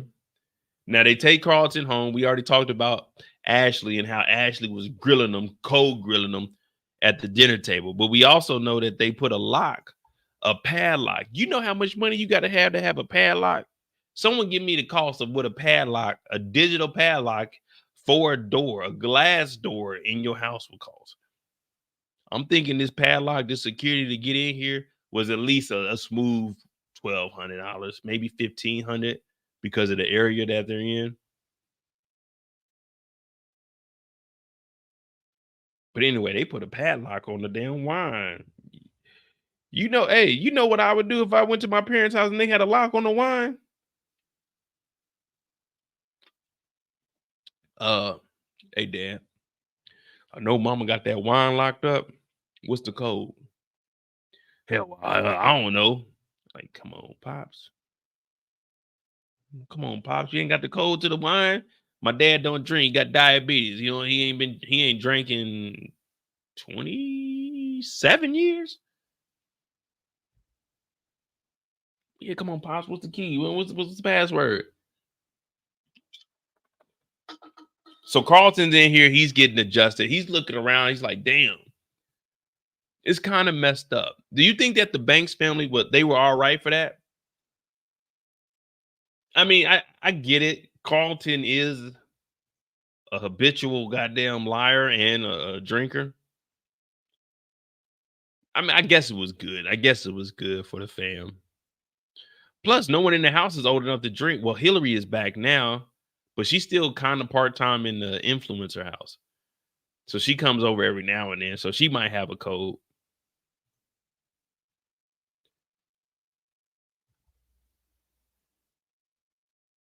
But after this, Carlton feels awkward.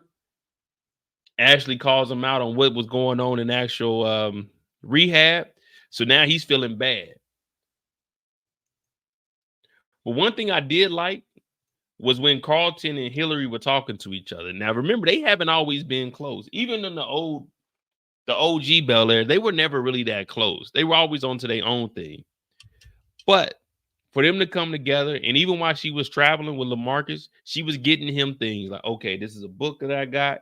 He was talking about, I wanted some porn. Hey, yo, your sister's not buying you that. Big booty freaks, they're not getting that. But one thing Carlton does say, even though Ashley called him out, I thought this was cool because this is your family at the end of the day.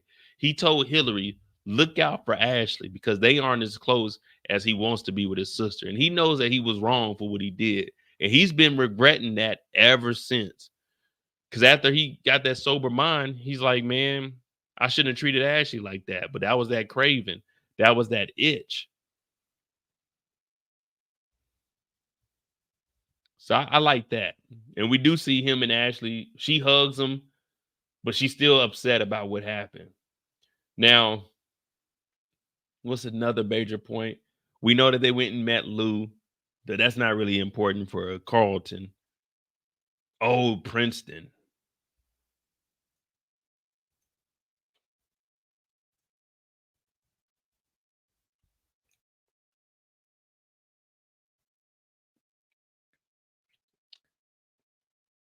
Carlton really can't be mad. And I'll say this about Anvil.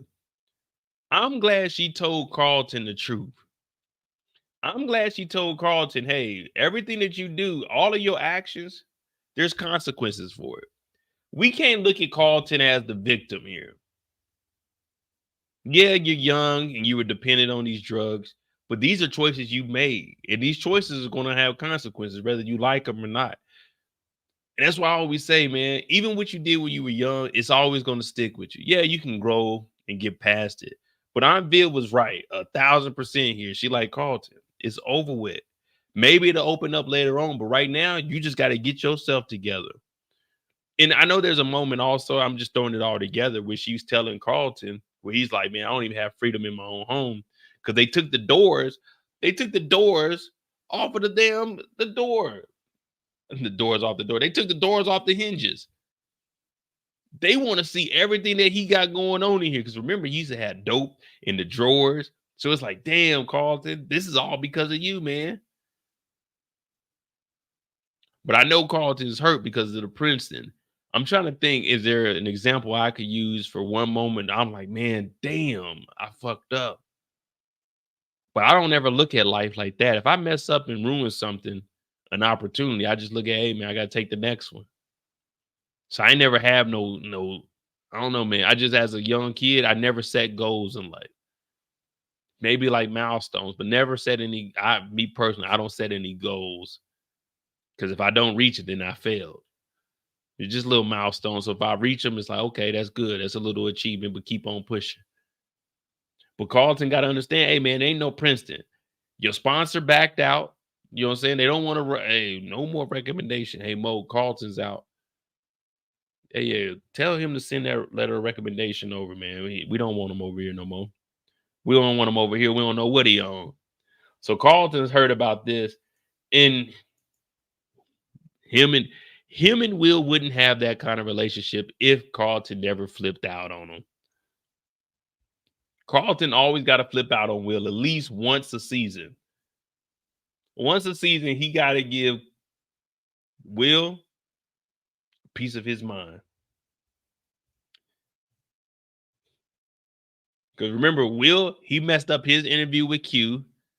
And this is why we got to see Carlton go and put that word in for him. But Carlton did admit, even though whatever he has going on, Will has always been there for him. They fight, but that's what family members do, especially when you're close to somebody. When you love somebody, you gonna fight. You gonna get into it with each other.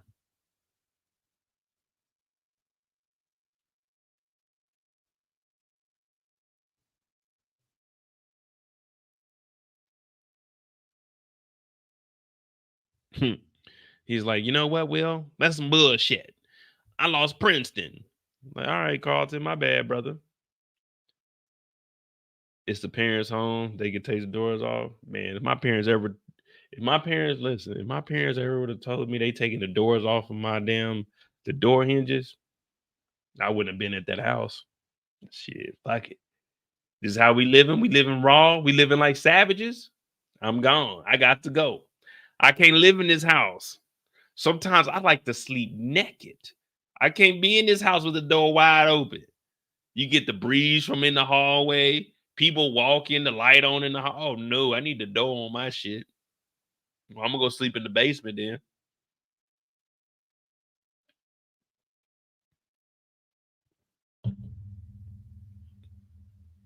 then. Be right in the basement, knocked out. Well, when I was in high school, our basement wasn't finished. My dad didn't finish the basement until after we all graduated and moved out. Like I ain't even gonna say it. You summer mama?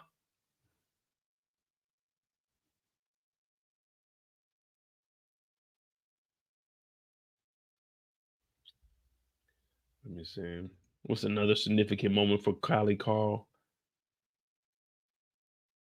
He picks Will up for basketball. See, I can't wait, to be honest. I can't wait till we get to episode 4 when we could just talk about that one episode and then we could break down everything that they did. Because right now I'm just really trying to jump around and get their key moments. Because we already at what, an hour and a half? Jeez Louise. Are we good at this pace, or y'all do I need to speed it up a little bit? We already had an hour and a half. We only got 3 characters talked about. We could do, well, damn, Viv got her own. Oh, it ain't nothing left. It's just Phil, Viv, and Hillary. Oh, we good. We good. We good. We all right. Act right in the door, stay up. Man, look at me. Look at me. Now leave YouTube and take a picture of yourself and look at yourself. If you were to look at who gonna be on the bullshit, I'm pretty sure it's gonna be me. Hit the yak. Come on, young champ. I got the yak over there. All right. After we get done with Carlton's story, I might bring the yak over. We might do 1 or 2 shots, and then we'll turn this thing up for Aunt Viv, because I got some words for Aunt Viv. Uncle Phil fucking up too. All right, let's go. So Carlton, he didn't get the job at Princeton. Nothing really happens with Carlton at the job that they got, where they working at the damn country club. Nothing's really going on there. That's more Will networking. Oh, the manager is talking to Will. So Carlton, other than him and Amira, that's really the only highlights of his story. Um, oh, Aunt Viv. Do I got a photo of Aunt Viv? Oh, yeah. Oh, they never took my car away. That's one thing they never took away, was my car. Your boy had to get around. My first car was an Acura, 1988 gold Acura on some 16s. I ended up getting um pause. I ended up getting rear end by like a 19 freaking 70 something car, an old steel car, tore the back up, the back right, and then my back door, the frame was bent, but they fixed it just enough. But when the door, you had to like slam the door to close it. My back passenger door. I had an 88 Acura. That was my second car, because my first car was a Cutlass, but it was some work that needed to be done with that. But then I got the 88 Acura Legend. And then after that, I got the 95 Acura Legend. Then I got a Chevy S10. Then I got my 2001 limited edition Tahoe. And then from there, I moved over here. I got a 98 Mitsubishi Charisma for 700 euro. Drove that. Then I drove my homegirl Mercedes. Honda. She had a Honda Civic 2-door. I drove that. Then I came back, got my damn Tahoe. Drove my Tahoe until 2021, when niggas broke into it, broke the steering column, totaled that out, ended up getting a 2011 TSX. Drove that till I moved over here, and then I got me a 2011 BMW, paid cash for it. So I'm the king around here.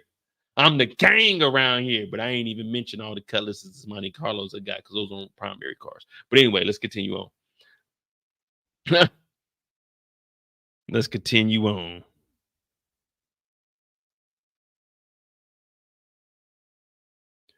Carlton introduces Amira to his parents. Now, remember, he was talking to Will, and they're like, all right, we're going to figure this shit out. He's like, all right, bad, but Amira's here. And he introduces her to the family. Now, Uncle Phil is cool. Nine times out of 10, the pops is always going to be cool with whoever the young man is bringing home. Now, it's very rare, unless she's like wilding out, that the pops is going to be like, hey, man, you got to watch this one. But for the most part, we look at whoever, I won't say we, because I ain't no father, but like when I see who my nephews are, dating and stuff, we look at like, as long as they ain't wilding out, cool. Because I'm definitely gonna give my nephews a heads up. But my pops, he never been one. Just like Uncle Phil, he like, hey, they said they just friends. That's it. Carlton will let us know if it's his girlfriend or not. But Aunt Viv, she's like, oh no, having relationships right out of rehab is bad. It's like, come on, Aunt Viv, come on. We didn't say it was, I just introduced her as my friend. I've never introduced any woman to my parents as my girlfriend.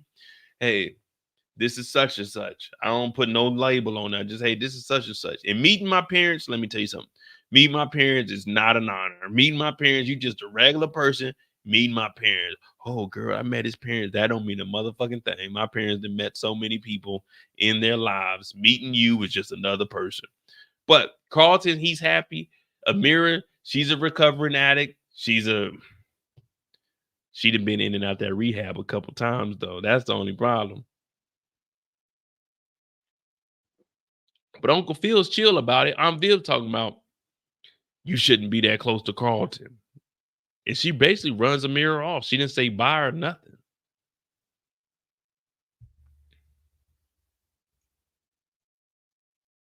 She didn't say bye or nothing. That's one thing I can say. Hold on, real quick, y'all. Real quick. Let me see.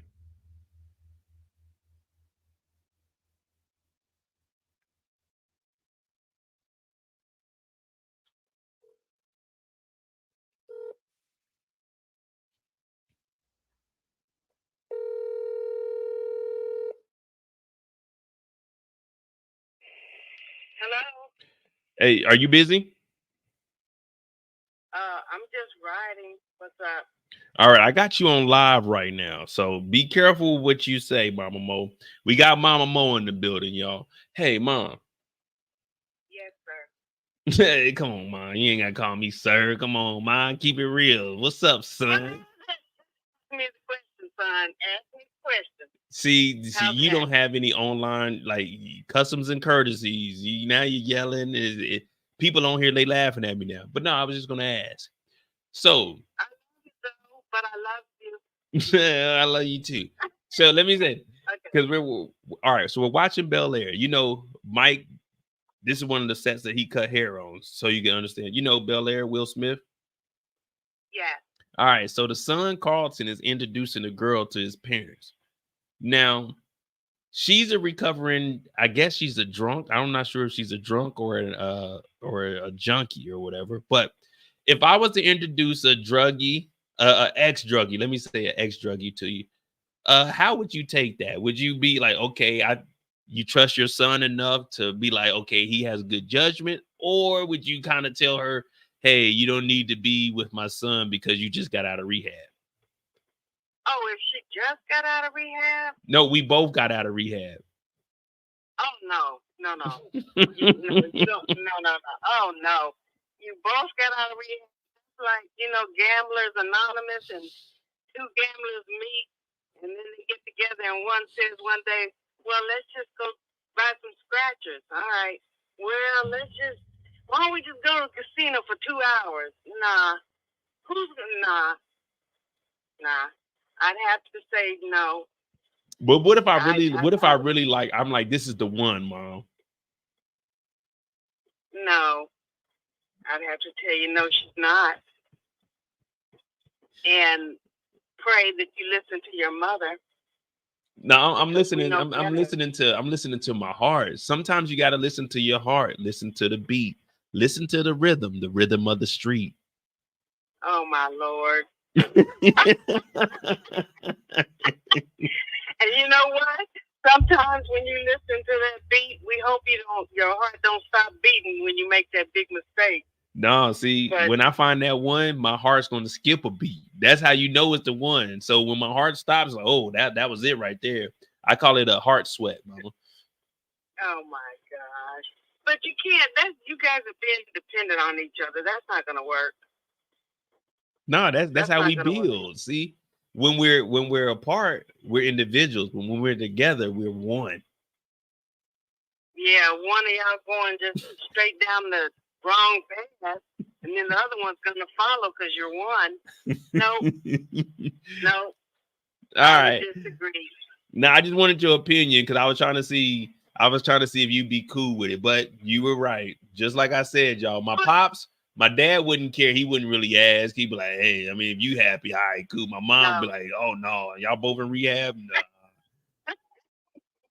No, that's not good. I mean, you would have to find out for yourself. I know that. I know you would. But then I would never say I told you so. I would just support you when you had to pick yourself up. just pick me up from rehab in about 60 days. Oh my gosh. Nah. No, son. All right, that's all I wanted. Okay. All right, love you. Love you too, babe. All right, so see, I told y'all, Pops won't care. Pops would be like, all right, cool. My mama, oh no. Y'all both got out of rehab? Oh no. Like, come on, Ma. This is real love here, Ma. Come on, man. But see, my mom would tell me, she wouldn't tell the girl that because Mom, no, you gotta get some cutty. You don't cut off the cutty, you cut the cutty. But that's neither here nor there. Let's continue on with Callie Carl.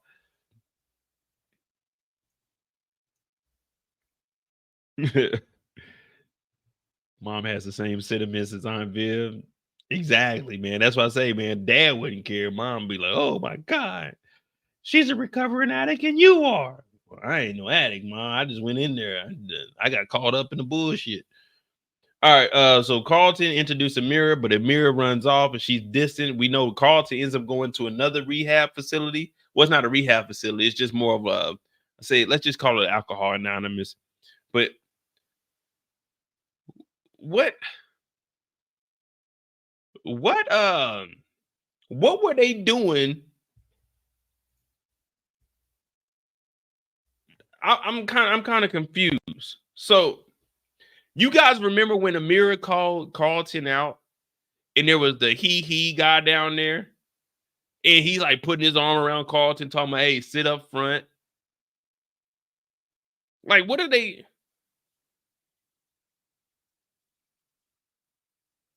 doing with that character? Y'all know who I'm talking about? Y'all know who I'm talking about. Hold on.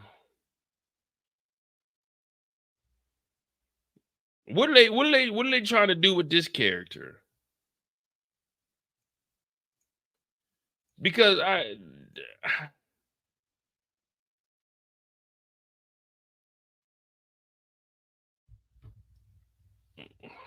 don't even remember what his name was, but I'm not sure what they're trying to do with this character.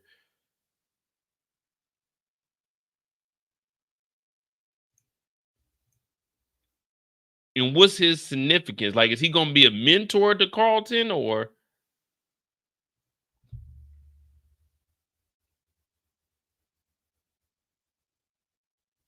You know what I'm talking about? The guy that was at the meeting that had the knitted sweater?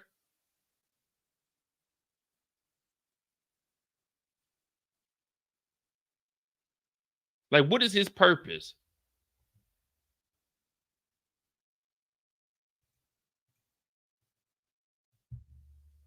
Nigga, why do you got your arm around me, nigga?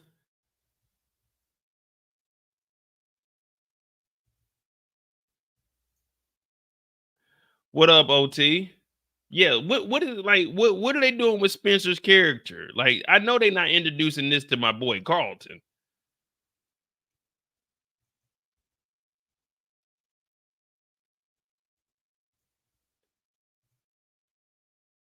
You know, like what are they doing with Spencer? Because even when they was outside, when Carlton was hollering at Amira, he was watching. I'm like, wait a minute. They not trying to push this guy onto my dog Carlton. Carlton he's a weird individual. He's a unique guy, but he's a heterosexual male. So I'm assuming that this guy is just like OT said, just a hater. Cause I was like, wait, what the fuck is going on here? Carlton, like, no disrespect or anything. Carlton got bitches. Let's be real. Carlton was knocking down Lisa before Will came and started dirty backing. Carlton got shorties. I said, I know they're not doing this to Carlton. Man, they better not do this to my young dog Carlton, man. Like, I didn't know what they were doing with this. I forgot all about this until we were talking about like the major points.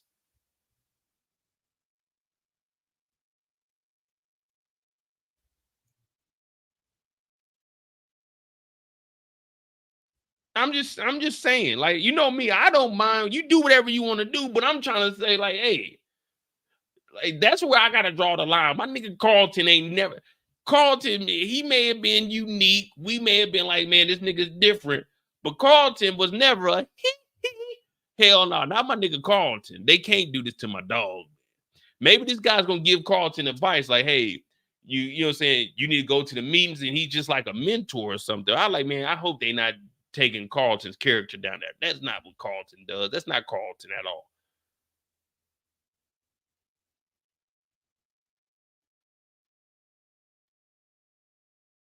I think he knows baby girl's past. See, that's what I was thinking. Like, when I say giving him advice, I'm thinking he's saying, hey, I know Amira. She might be too far gone for you. That's what I'm saying, like, as far as a mentor. Because I tell you one thing, as soon if I'm coming into this alcohol anonymous, hey, nigga, what the fuck you doing? Man, get your hand from off me, nigga. I don't know you. What the fuck is wrong with you? Like, we being real, I'm like, hey, nigga, what the fuck? Hey, nigga. And if I'm really on there, I gotta start swinging. Like, what the fuck? The fuck is this kind of meeting here, nigga? The fuck y'all got going on? Nigga, I came here to get me some. You know what I get? I definitely ain't come here for that. I came here for that over there. What up, Amira? You don't fuck with your boy no more? What's up, Amira? It's me. It's Carl. Carl, baby. What's up? She talking about, Carl, you better not be stalking me. I'm like, hey, man, nigga, the fuck going on here? I don't know where. I don't know. This must be Southern California. In the Bay, we niggas ain't that friendly. Nigga, put your arm around me. Who the fuck are you, nigga? But they can't be doing my Carl like this. Not my nigga Carl. We call this nigga Cali Carl. I gotta look in to see what this Spencer. We gotta look up this Spencer character. Hey, chill, OT. I gotta look up this Spencer character. We gotta see what his damn description is, because Spencer Bel-Air. Because I was confused on what was going on, because he was watching.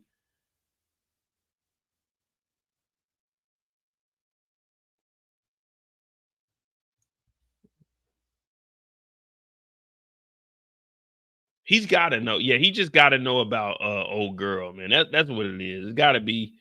He just knows about old girl's past, or he knows that she's like really going through something.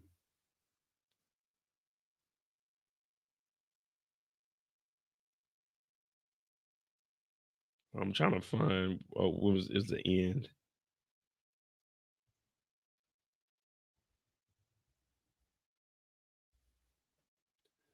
Because what were you guys thinking when you seen this? Like,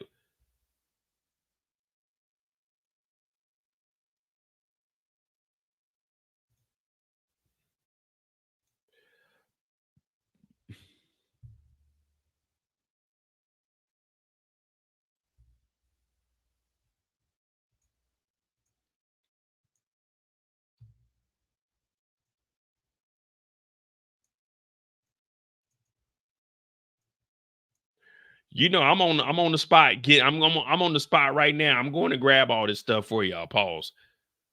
You know what I mean? I'm on the spot with it. You know what I mean? I'm going up, pow, pow, pow, pow. Don't nobody else do this online. I'm going to grab the screenshot for you right now. Fuck the bullshit. So he outside, he watching Cali Carl over. He like, man, that nigga over there kissing Amira? Amira must have turned him down, and then he went to the other side. But I don't know what's going on, man. Hopefully he's just like a mentor to Carlton. Hey, Carlton, maybe this is the approach you need to take with her. Just be careful with her. Cause I don't know. I don't.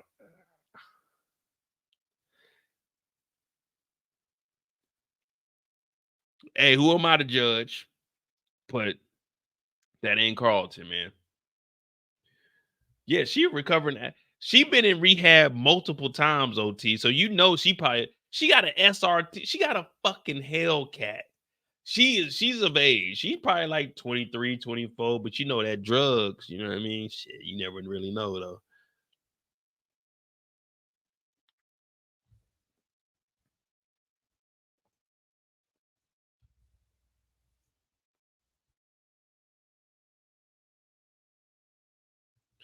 No one is really feeling Carlton and Amira, which usually means the situation ain't gonna work out. No, I think Amira's cool. Sometimes, like, if we being like, all right, let me be real with y'all. Fuck it. We here now. We got nothing but time, because ain't nothing really else crack off with Carlton. Yeah, ain't nothing really else happen with Carlton. They do the car thing. He falls in love with Amira. She got the Hellcat. Niggas is just kissing random girls out here. But sometimes as a young man, like after you get older, after you hit about 26, probably like 25, 26, as a young African American man, you start to look at life a little bit differently. But when you like 17, 18, man, you wild. All of us, we all just wow. It's just something. It's just like human nature. Carlton been in the gym. Look at the triceps. Just biceps. This nigga Carlton been working out over the summer. Okay, Carlton. But sometimes you need Listen to me. Sometimes you need something wild on your side. Now you ain't doing all this kissing and stuff, but you need something wild on your side. You feel me? That's just life.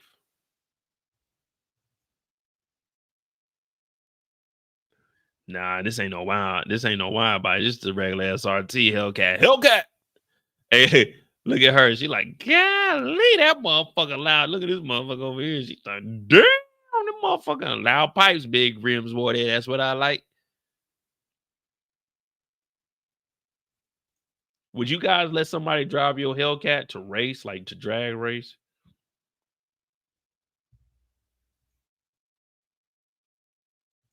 Nah, I definitely don't think I would. Hell no. I got a cut. I think I could put my cut. Well, nah, probably not no. Excuse me, not no red eye. Definitely, my colors definitely ain't gonna be no red eye. But you just give me a regular. You just give me a regular SRT, not a Hellcat. Oh yeah, on its ass, boy. My goddamn colors gonna run that.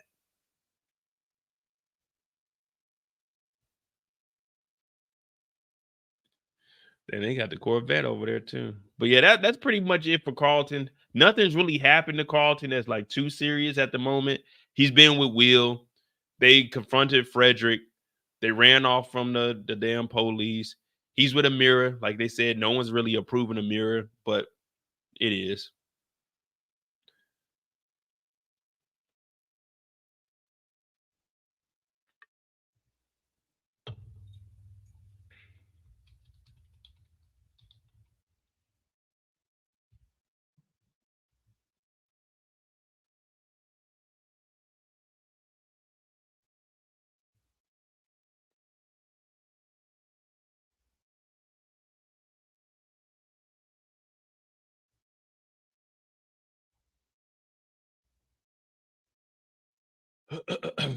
Jeez Louise.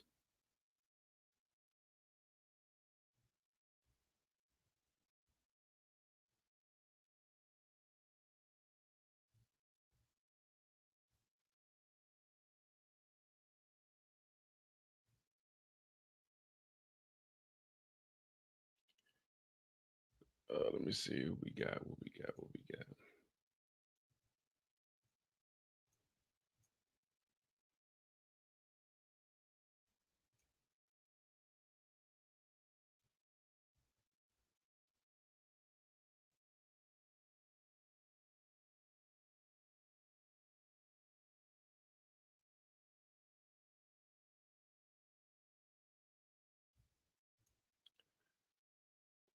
The confrontation with Frederick didn't work. Frederick is about that, like, hey, Frederick don't really give a damn, to be honest with you. It's Carlton, and I don't know what Carlton talking about, man. Just tell the truth, man. It's that easy. Hey, man, Carlton, shut the hell up, man.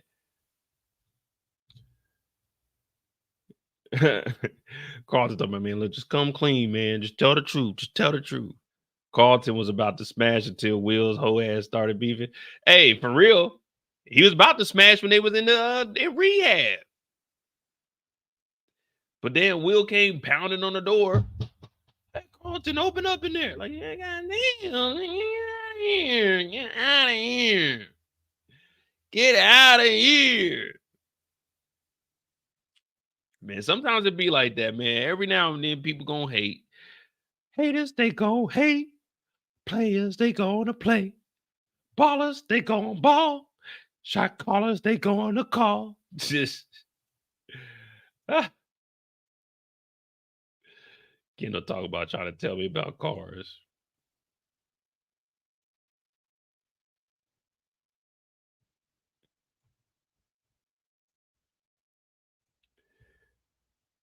Challenger SRT super stock. Look at the fenders. Yeah, they got the super stock. They ain't got no goddamn wide body. They got the super stock. The stock. If you know they got the stock because Carlton was talking about that other car has 700 horsepower. So if Carlton knew something about whips, then he would know that the motherfucking Hellcat got 807 horsepower. It ain't the wide body. This the regular body. This the super stock. Built to dominate. Now we can make it. We can make it. We can make it a wide body. We'll see what that costs. Now it's got me wondering. So with that being said, even no matter what Hellcat is, what?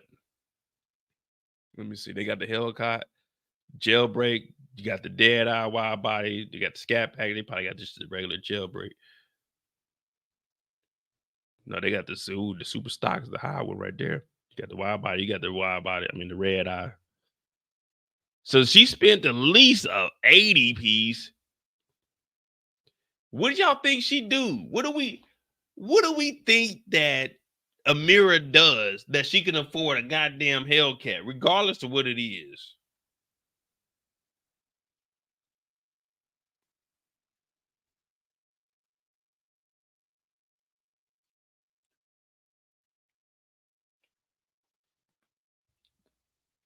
Is she got she was in that rehab with Carlton too, so she gotta have some money though. Did they mention what her family does? Maybe I was tripping.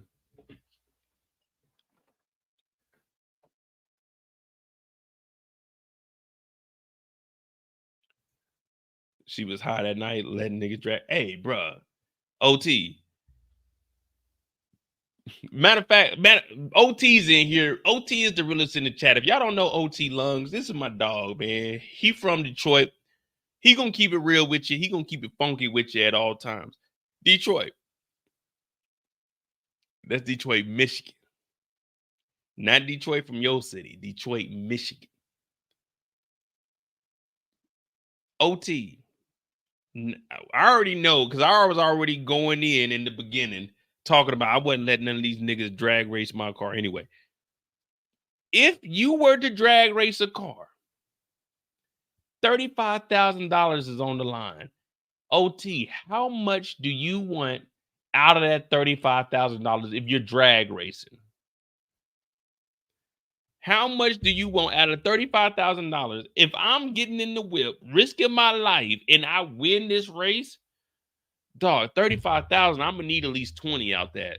You can keep 15, but I need 20 out of it. You putting up your car, but I need 20. I need at least 20 if I'm actually going to be the one doing the racing.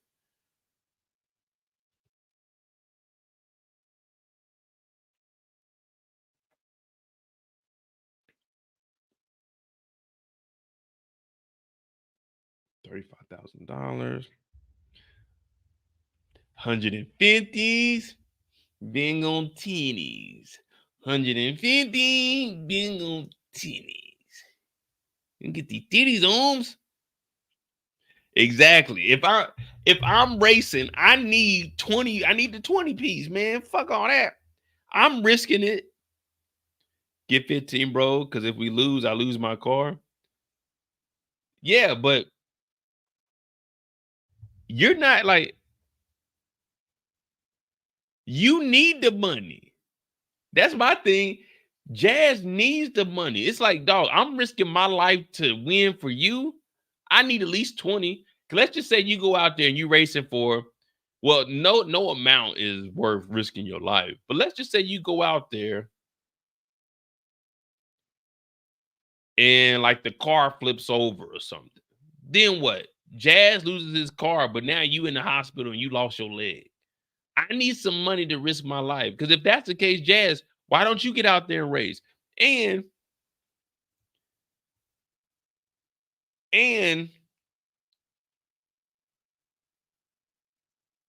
who set the rules of what we racing? Who said that they can go get the scat?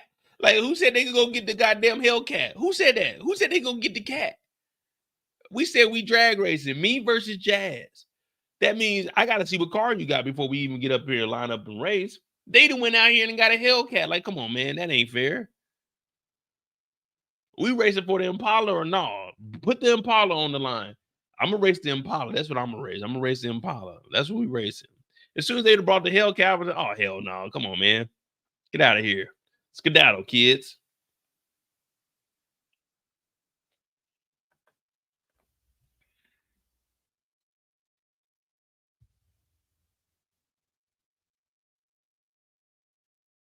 Skedaddle. Oh well, they won the money, 35 bands, man. That ain't bad. I wonder, did he? Let me see something. What was that, episode 2, where he was delinquent?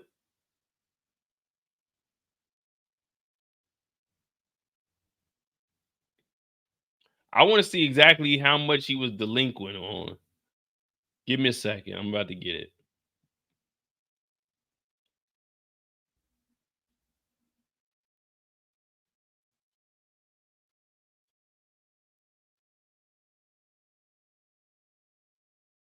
Did Jazz first find out that he was delinquent in episode 1, and then episode 2 they came over?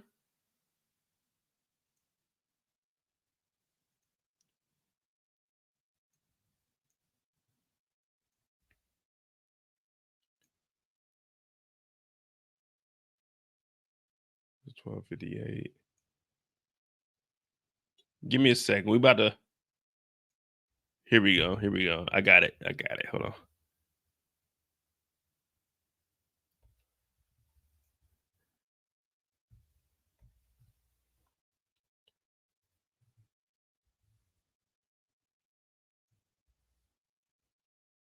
Fuck with me. You know I got it.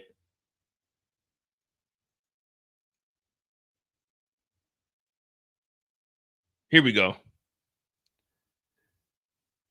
Let's read this together. Los Angeles County tax collector. All right, we're gonna do this for Jazz. We about to talk about Jazz. We just gonna start straight off in his tax problems.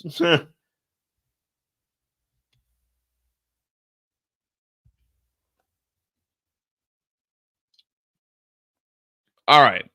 So for Jazz, Los Angeles County tax collector. Cities, county, schools, and all other taxing agencies in Los Angeles County secure property tax for current and past fiscal year. Notice of delinquency. Okay, Charlie's Vinyl, 1222 East Florence Ave, Inglewood, whoa, California 90300. Andrew Rodriguez is the treasurer and tax collector. And look at the address, 156 Anywhere Street, first floor lobby. Damn, he ain't even got an office. This motherfucker just on the first floor or on the web. Holla at your boy. Property location and or property description, 1227 East Florence. Delinquent tax information. The tax amount, penalties, and costs of the property are past due if full payment, blah, blah, blah, on the U.S. Postal Services, postmarked June 30th. On July 1st, something, it'll probably be like a penalty, look like $45, a $45 penalty, and at the rate of 3% per month will be imposed on the outstanding tax. Residential lots and commercial property may be sold at public auction status for 3 years. Residential and agricultural property in tax defaulted status for 5 years.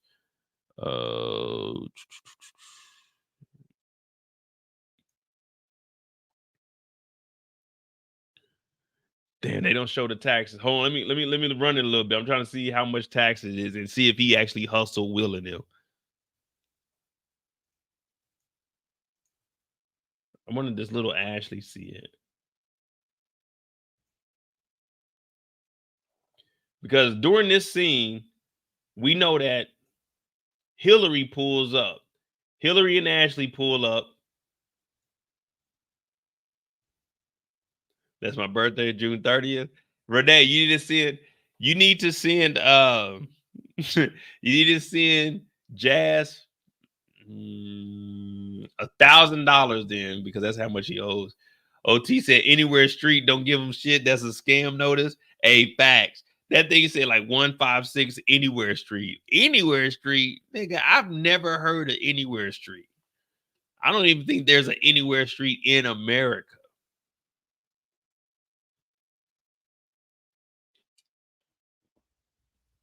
Kiddo said they're trying to gentrify that neighborhood. Poor Jazz. No, they just trying to collect the taxes. If Jazz paid his taxes, then it is what it is. You know, me personally, every now and then I just go on. I go looking like different. In Missouri, you can just go to the county website And you could look at everyone with delinquent taxes. There's a couple of people on the same block that I grew up on. I'm just waiting on them to not pay them. I'm just waiting on the end of the year, because if I can get your taxes where I only got to pay like $10,000, $15,000 for the delinquent taxes, and I can get your property, oh, that's a win-win for me. Call me win-win, because all I do is win. Listen, if financially responsible, if you know that you have a business or something, all right. That's the thing. So when you win the lottery, a lot of people go broke when they win the lottery. And the reason for that is because once you win the lottery, let's just use even numbers. Say you make $100 million, you win $100 million after taxes. You got $100 million. Well, every year you're going to get taxed on that. Every year you're going to get taxed on that. So if you don't have any money coming in, that money is just continuously getting taxed. Boom, boom, boom, boom. You got this just sitting there. Boom, boom, boom, boom. First of all, none of it's covered by FDIC. What they moved up to 300,000. So you got to put that to multiple banks. But then you got family members that say, hey, can you buy me a house? Okay, how much is the house? The house is $300,000. Boom, the house is paid for. So when you hear people saying, oh, my house is paid for, owning stuff is the best thing ever. Well, the only thing is, depending on most states got property tax. Now you got a $300,000 house. You got utilities, you got goddamn HOA that you got to pay monthly. And then at the end of the year, you got property tax. Now, the only problem is I paid off your $300,000 house, but your taxes are going to be $2,000, $3,000 at the end of the year. So because you have a house that's paid for, you forgot all about the taxes. Now, at the end of the year, you talking about, Mo, can you lend me $4,000 because there's taxes on the houses? And I'm like, I told you there was taxes on the houses when I bought the house for you. So even though the house is paid off, you still don't own that house, because if you don't pay the taxes on it, the state is going to own that. And that's why a lot of people lose their houses, especially when they're buying family member shit, because they forget to, all right, I need to put in a budget for myself because I got to pay these taxes. You see what I'm saying? So if you don't pay the taxes, Charlie's Vinyl, they about to be delinquent $30,000. And guess what? A young nigga like me, I got 30 that I can dispose of to give me some property. Boom, I just got to pay the taxes. Taxes probably be most maybe 5,000 a year. But I got prime real estate. So I'm hoping that Jazz lose it. You know what I'm saying? I'm hoping he loses Charlie's Vinyl.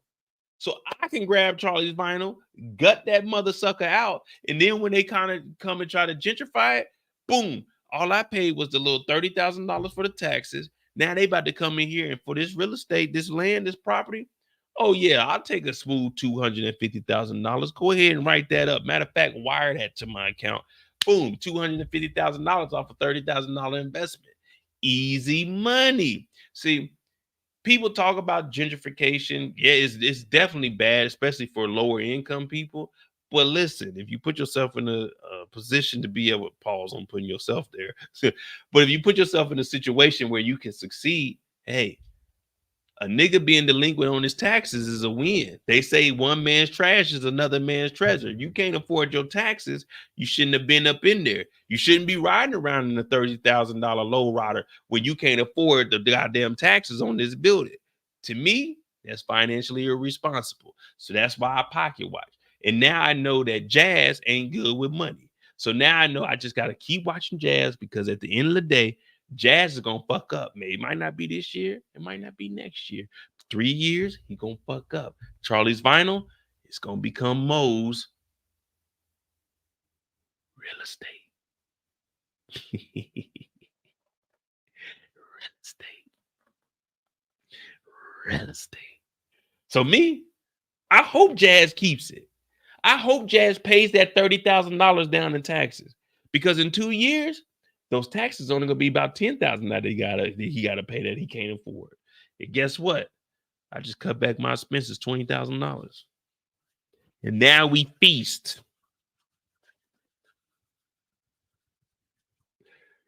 True story. So I know we talking about Jazz, but we also talking about his delinquent taxes. So My first property that I got my first property, 2-bedroom, full basement. I got it for $15,000. $15,000 cash. Paid to the state of Kansas. Did my thing. I'm not gonna tell y'all the county that I got it in, because then you can start looking me up and you start figuring shit out. But my first piece of investment property that I got on my own, $15,000 cash. Boom, taxes behind. Auction coming up. I said, what? So my mom's friend first took me on my first auction. This is the first time I'm realizing I'm probably like 19 years old. I'm realizing you go in there, these houses, they ran down, but shit. You go in there, you might be able to get something for like $5,000, $6,000. You just got to have that cash on hand. Boom, I went out there. She showed me a property, and I was like, you know what? I'm going to take a risk. So I got my first investment property at 20. This is a year after she showed me this. Went out there, seen it. I'm like, damn, this is actually straight. Little 15 piece. Boom, boom, boom, cash. It took me like 3-4 years before I actually started doing anything with it. But you just slowly put some money up. First thing I did, got all the carpet up out of there. Then we worked on the kitchen, because the kitchen and the bathrooms is where you get your money at. It's where you get your money at. So I got the carpet up out of there. It was a little bit of rug. I mean, not rug. It was wood up under there. It wasn't that good, but it was good enough, especially for the city that it was in. Like, it is what it is.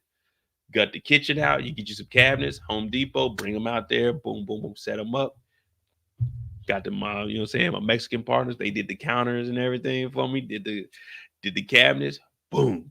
That right there was like a little $3,000, $4,000 out of my pocket. I let the house sit for like 6 months. And then what did I do? I attacked the bathrooms. That came up to like $5,000. And this is back in 2020, 25. Yeah, I was 20 and 25. Yeah.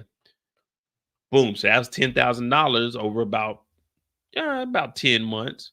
So $1,000 a month. Let it sit for a little bit. Next thing I had them do, come in, do the walls. Then the next thing I had them go down in the basement. I had to have them do the walls. They had to goddamn scrape the walls off. They put what I had them put on first was the paint that you put in the swimming pool, because the wall was leaking, but the foundation was good. So we just had to get the wall. Had a guy come and patch it up, fill up the walls. Then I had them put the paint that you put in the swimming pools in there. Shit, that whole thing right there was $3,500. Boom, let the house sit for like 6 months. Shit paid for. Let it sit for another 6 months. Then what I do, came back with the 5,000 piece. Bing, bing, bing. Had them do all the painting. Had them start the landscape on the outside. So right now, I'm in about $15,000 on top of the 15 that I already paid. Now the house is paid for. The house is making money back. I done recouped all of that, and it's just sitting there, and it's just easy money coming in. So what you look for is the delinquent taxes. One man's trash is another man's treasure. And I figured that out at 20 years old. Now, it took me about 2 years before I actually got that house up and running where I could actually make some money for it. And I made the money back within 3 years. But shit, it's a learning experience. You got to do what you got to do. You got to do what you got. Now, if I lost my property, no one will be on here talking about, Mo, that's so sad. Y'all be like, damn, nigga, you should have paid them taxes. Shouldn't have been pocket watching. But anyway, that's what's going on. Nah, HGTV mode. Nah, hell no. I don't. Now, my mom's house, before she got the landscaper to come through, I did do her garden in the front though. I get out there. I always try to do stuff by myself because I had to cut back expenses. Always try to do it yourself. But anyway, Jazz, we know he's in the bind right now. He's about to lose his property. We didn't went all off into the deep end. But fuck all that. Let's get back on course. So Jazz and Hillary, we know that Jazz is broke. He's losing Charlie's vinyl. But, excuse me.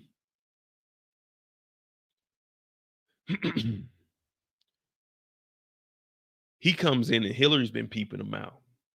She's been watching. I've been watching you like a hawk in the sky, and you are my prey. Well, she played Jazz off, and we're gonna have to get another drink because I'm losing my voice. So I'm definitely gonna have to get some more drink to rehydrate. But This whole time, Jazz, him and Hillary's relationship, when I look at it, it's not your typical relationship. Hillary's supposed to be with a balling ass dude. Hillary ain't supposed to be with some guy that lives in Inglewood, that has a record store, that's going out of business, that's losing money daily. Hillary grew up in a family where she's supposed to be, how would you say it, more advanced. She should have a head start. But for some reason, she's feeling Jazz, and that's because Jazz is a genuine guy. Now, we were just talking trash about him being behind on his taxes, but that's just how hood niggas are. When you inherit stuff, you don't actually, he's only like 20 something years old, so he really doesn't comprehend what it takes to actually run a business. He's just out here living, thinking since my uncle got the store paid off, it's good to go. But in reality, it's not like that. Now, when this scene right here happened, this is when he calls Hillary a coward. This is when he came into the house. He had the girl in the red, fly as hell. Hillary was low key hating. Ivy was like, "Damn, not Jazz pulling up with a baddie on his arm," but Jazz got that clout. Now we can't just say the clout came from Hillary because everyone in the city knew who Jazz was because of his vinyl store. So they were codependent on each other. Now, when Hillary comes over, we know that she's jealous. She's supposed to be marrying Lamarcus. But she comes over and talks to Jazz, like, "Hey, how are you doing?" Jazz, he puts on his player hat. Jazz goes into full Mo mode right now. I don't know if y'all remember Mo mode, but Mo mode is a real thing. Now, Jazz got this pink cutoff sweater. Is this something I will pull off? Probably not. I probably wouldn't even go down that avenue unless I knew I was going somewhere and I could wear the vest on top of like a long sleeve shirt or something. But pulling off a knitted vest with no undershirt is crazy. But Jazz could do that. Now, Jazz calls Hillary a coward. He's like, whenever stuff, she's a runner, she's a track star. She's gonna run whenever it gets hard. So he's telling her, listen, you cut me off because yeah, we had a disagreement in season two. Yeah, season one, we first started getting together and it wasn't ideal. But now here we are, and you're trying to push up on me. Nah, I came with something. I'm a real man. I'm gonna do what I got to do. So Hillary, she's in shock because we haven't really ever seen Jazz sticking up for himself. And that's what I'm like, man, that's what I want to see. That's what I want to see. Sidney Jones, when you become a real estate agent, let me know. Let me know what city you in so I can, you know what I'm saying? I got like a little 40, 50 ball I could, you know what I'm saying, throw around. You know what I mean? I do need to look to expand some stuff because I am about to clear out some of my land in Virginia and I'm gonna put two you know what I'm saying, in Virginia. I'm trying to put two, you know what I'm saying? I'm trying to put two things on that land that I got there. I got like 5 acres out there. It was 4.93, but it's almost five. But I'm trying to put cargo two cargo houses on there. I think it's about 40 a piece, probably 45, 50 after everything. But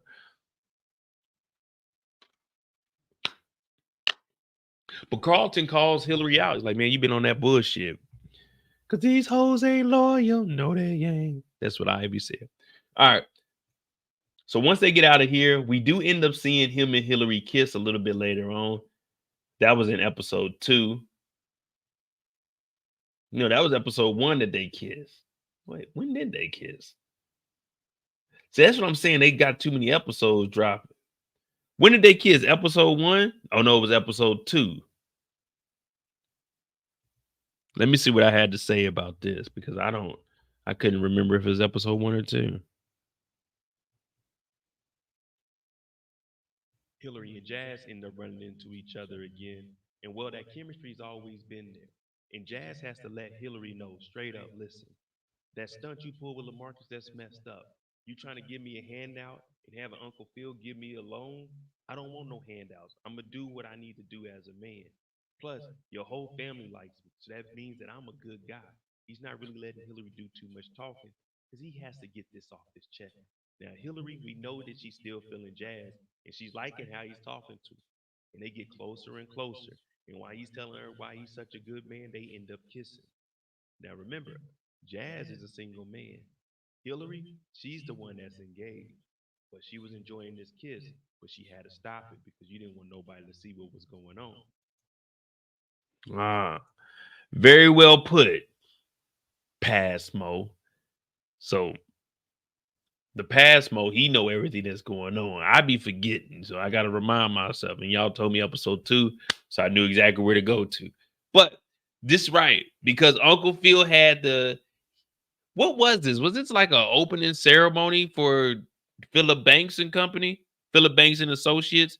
Because they brought Jazz along. Hillary was there. They went off into the back. And then they would end up talking. And then Hillary, she kissed Jazz. Hillary kissed Jazz. I have connection to Norfolk, VA. We're remotely in the university. Board of Directors, Alumni Associate. Okay, Sydney. That's what I'm talking about. We got somebody with some connection. Norfolk.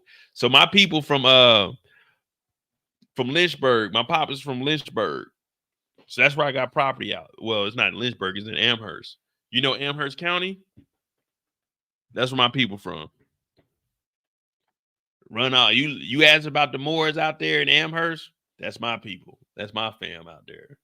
We about 150 deep out there. But Hillary kissed Jazz. Jazz is single. So Jazz was close, but she kissed him. It's not on Jazz to have self-control. If the vibe is right, then you got to vibe all night. That's how I look at it with consent. If the vibe is right, you vibe all night. And Hillary, she felt that the vibe was right, and she was trying to vibe all night. She wasn't worried about Lamarcus. Lamarcus is playing for the Los Angeles Chams, not the Rams, the Los Angeles Shams, the Los Angeles Clams, not the Los Angeles Rams. So Hillary pushed up on Jazz because Jazz put her in her place the other night, telling her that she's a fraud. She's a coward. So she's like, oh.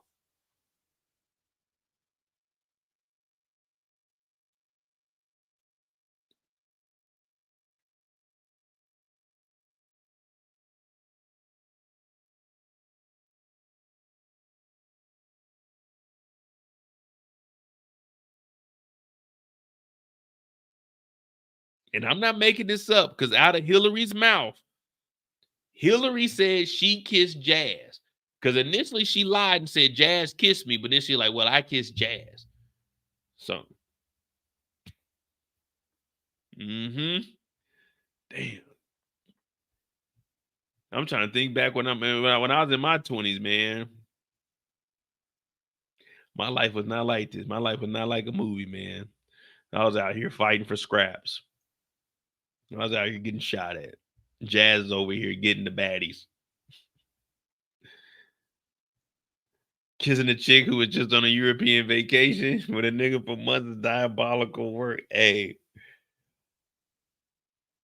OT. Everybody on this show, other than Ashley, because Ashley is the youngest, so we can't include her. Everybody on this show is just swapping spit with everybody. Everybody's just, I'm like, man, there ain't this many kisses going on in the real world. Pardon my French, but niggas ain't living like this in real life. Like, she just did a proposal with a guy. So you know she was like doing Lord knows what at the house, but you already know what I'm insinuating. Like, what? If Hillary want to come through to the bachelor pad, then come through. But all of this, no. Why? It's not called for. If she feeling you, she feeling you. My girl Ice Spice said, you thought I was feeling you? Nigga, you a munch. Every 3 minutes and 39 seconds, we lose a brother to the street. And when I say this, I don't mean we're losing a brother by death or to jail, but here you go, sucker. I mean, brother. Here you go, sucker. I mean, brother. damn.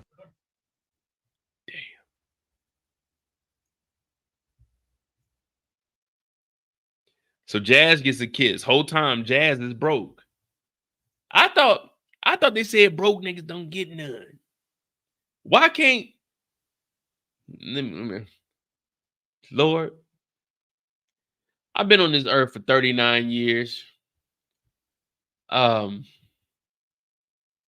had one encounter with a semi-rich woman, but that didn't last long. I'm not praying for money or anything. I'm just saying, if you got time, could you bless a brother with the woman that got a little bankroll after bankroll, big money? I like it. I'm not asking for much. Maybe a father with like $10 million. I'm not asking for 100 million. I don't really need that much. You know, I live a modest lifestyle. Maybe 10 million. She's looking to inherit like 2, 3, maybe.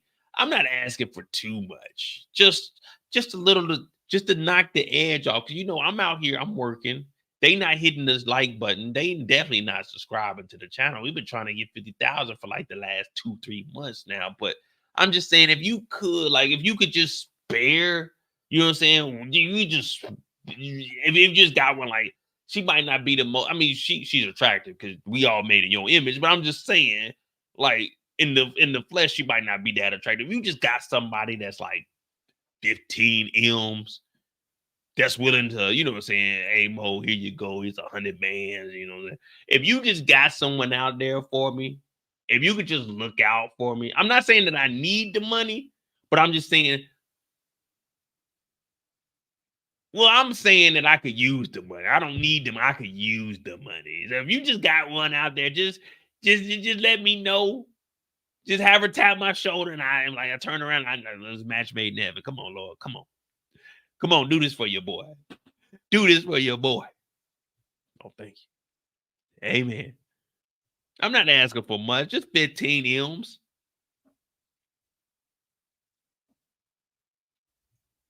What's the difference with kissing someone and y'all smashing random chicks like it's nothing? I'm gonna show you what the difference is. Smashing a random chick is totally different than kissing a chick. Why? Starting the episode off, they're going over those 100 million ideas. This bottom corner right here, reusable condoms. That's the difference. You can use the rubber, always use protection. But kissing a random chick, there is no protection from kissing. None. Whatever they got, whatever's in this motherfucker in here, it's on you. But you can knock down a random chick with a rubber and you be all right. It's risky, but you're safer than kissing a random chick. That's the difference. And if you got these new reusable condoms by Carlton Banks and Will Smith, then you might be at a higher risk. You might be at a higher risk. But what else happened to Jazz? Oh, we got the race. We got the Fast and Furious. That's really the highlight of Jazz's time here. And we'll do that. And then we'll talk about Aunt Viv and Phil. And then we got Hillary. Oh, we already at 11:30. All right, I got to pick this up. Hold on. We got to get into overdrive. All right. So we got the drag race. We know that Jazz is about to lose his car. Will and them, they going out there talking about, yeah, we about to race for it. We about to race. So they get out here, they putting the car up, they putting their life on the line. $35,000 goes to the winner. 30,000 goes, well, the car is worth 30. So the car would go to, I forgot what his name was. But anyway, the car would go over to him. Long story short, Will and Carlton, they get out there and they tag team the whip. Handbrake. Oh, hey, oh, Paul. But they do their thing. They Fast and Furious with it. This reminded me exactly of the first race on Fast and Furious with Ja Rule. Even though we don't talk about that guy on this channel. But this is what this reminded me of. They out here, they got the road blocked off. Allegedly, they had the road blocked off, but there was 2 vehicles on the road. The only reason Will and Carlton are back here in this side alley is because there was a random truck on the road. I thought y'all said the roads were blocked off. As soon as I seen that truck, I would have just drove home. They would have been whooping on Jazz when we got back though. Like, hey Jazz, you owe that car. Man, where the hell Will and them at? I don't know. They ain't never show up. They ain't never show up. But Jazz ends up getting his car and getting his money. Alonzo, that was the guy's name. Alonzo. And that was the end of Jazz's story right there. Until next week, we don't know what the hell Jazz got going on. Him and Hillary, they done hooked up. Hillary got issues, but we're gonna talk about that next. Yep, there we go. There go Jazz's story. Yeah, that was it for Jazz. All right. Who we got? We got Uncle Phil and Viv, or we gonna talk about Hillary. I mean, we pretty much talked about Hillary's story though. Other than what happened at the end with Lamarcus, which is really a joke. I mean, we can go over that. Because nothing's happened with Hillary. She just divided between staying with Lamarcus or being with this dude that ain't got no money.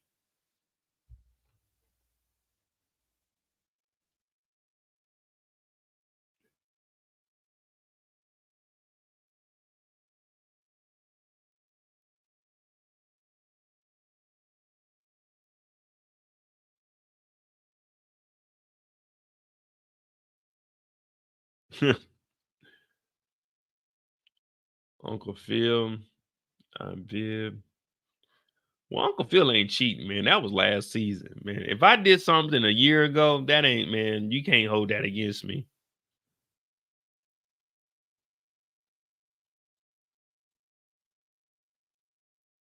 Give me a second. Give me a second.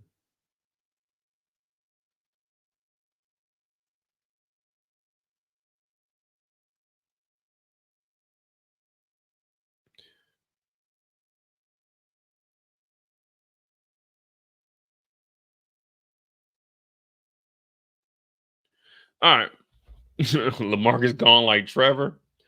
Hey man, Lamarcus got fucked up out there, man. Lamarcus is trash. They talking about MVP. Man, nigga ain't getting no MVP. That nigga is trash. We'll put Viv and Phil together and we'll just knock out both of their stories. Viv, Phil.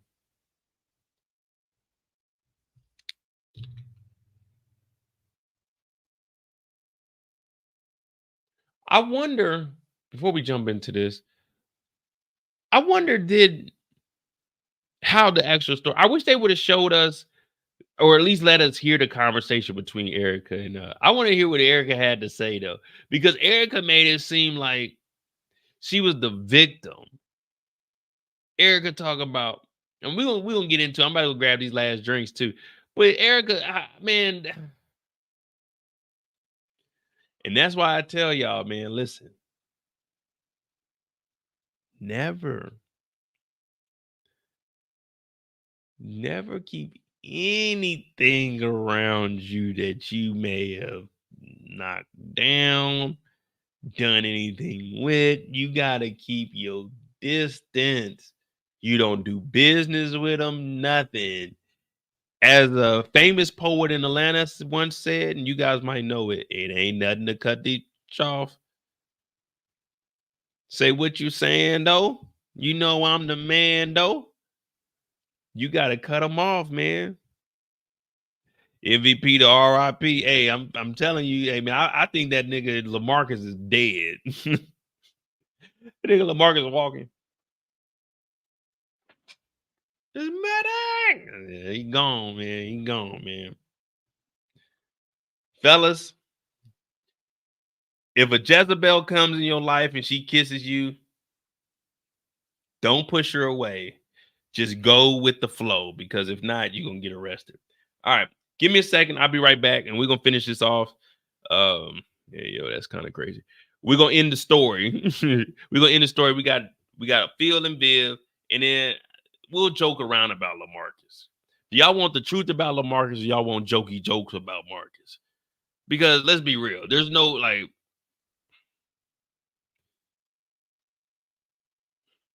I don't understand why these. I don't know. Let me not speak about that.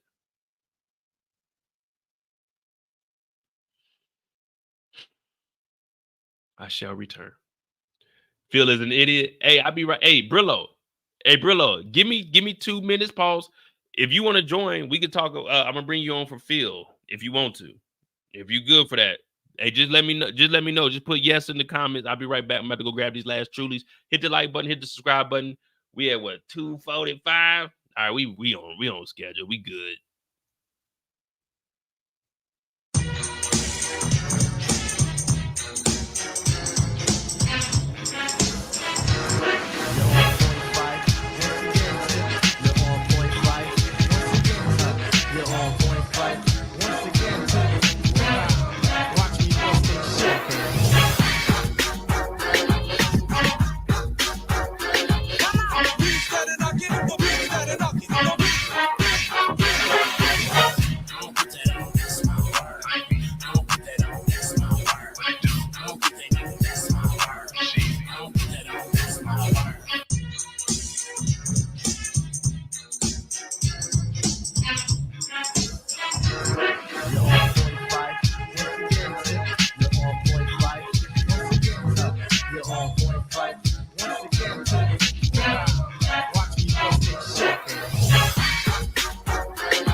All right. I got you, bro. I'm gonna drop the link. Let me see. Shit, matter of fact. Make it happen. I ain't had my dog Brillo on the channel in a minute, man. We back. We're back, baby. We got Uncle Phil on deck. Uncle Phil. The upper room. The upper room. I forgot all about Uncle Phil and Jeffrey. Now he's giving Jeffrey some more leeway. That's cool.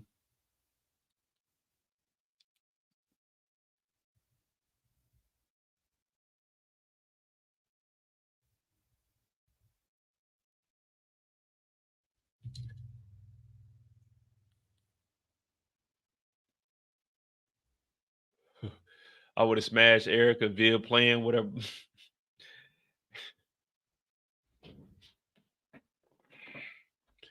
Hey man, look. Erica kissed Uncle Phil. And then Erica turned into the victim. Talking about he made me say. Matter of fact, let me play what the hell goddamn Uncle not Uncle Aunt Viv was talking about. Erica said. That's one thing I don't do. I don't play no games, baby. I ain't here to play no games, yeah. You already know my name, yeah. Freaky deaky and it ain't no thing, yeah. Bum, ba-dum.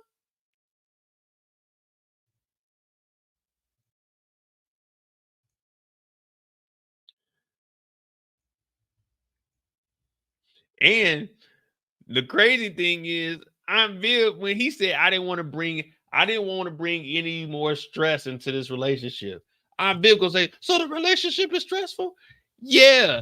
You were down there with goddamn Blue Eyes in San Diego. You know a nigga stressing out when he took a goddamn private jet down to San Diego because his wife is staying in a hotel that a nigga paid for. Yeah, I'm stressed out. The fuck? Not only that, a nigga named Sharif. Sharif is sending you, like, you flirting with a goddamn food truck nigga. No disrespect to my food truck niggas, but we the next Jay-Z and Beyonce.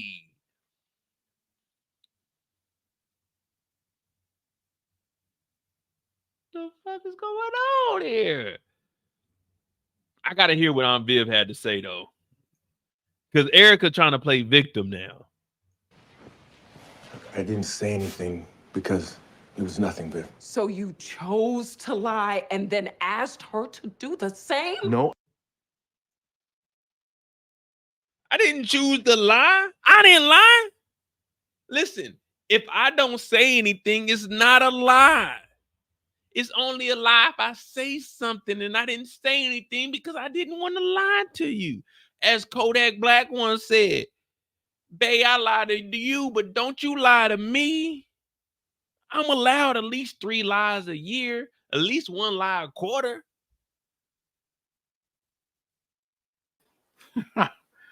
What up, though, Modi J? What's good, man? We got Brillo in the house. I know we ain't like, you know, the Bel-Air community. They trying to get the world in grass because they didn't drop 3 episodes on us, so everybody's trying to catch up and watch it. But next week we're gonna be back on path for episode 4. But we got Brillo, the big review in here. This is my brother from Detroit. Make sure you subscribe to his channel, man. One of the realest to do it, and he's always gonna keep it real with you. How you been, man? I'm good, man. I'm good. Hey, I gotta keep it real with you, man. You up here early talking nonsense, man. Nah, I'm trying to keep it real, bro. I'm gonna keep it real. Look, you, bro, Phil, you looking like a sucker, man. For one, why you feel the need to hide anything? Dude, that's a sucker move. You being sneaky, bro. You gotta tell her.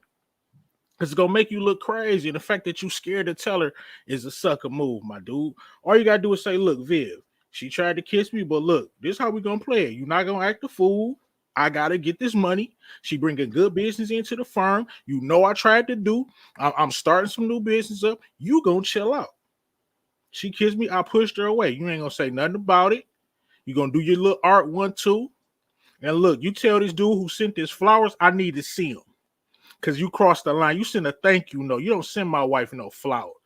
Point blank, period. That's how you crossed the line with that. What you trying to be too cute? My wife don't need no flowers from you.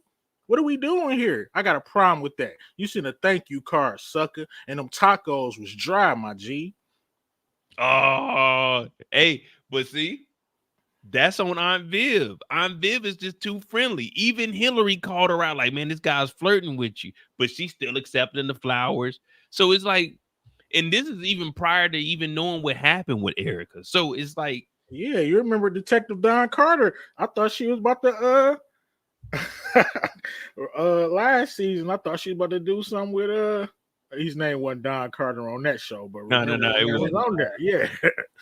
But I hope they teasing us with that and they're gonna show us black excellence. I don't want to see Viv cheating on Phil or Phil, you know what I'm saying, cheating on him.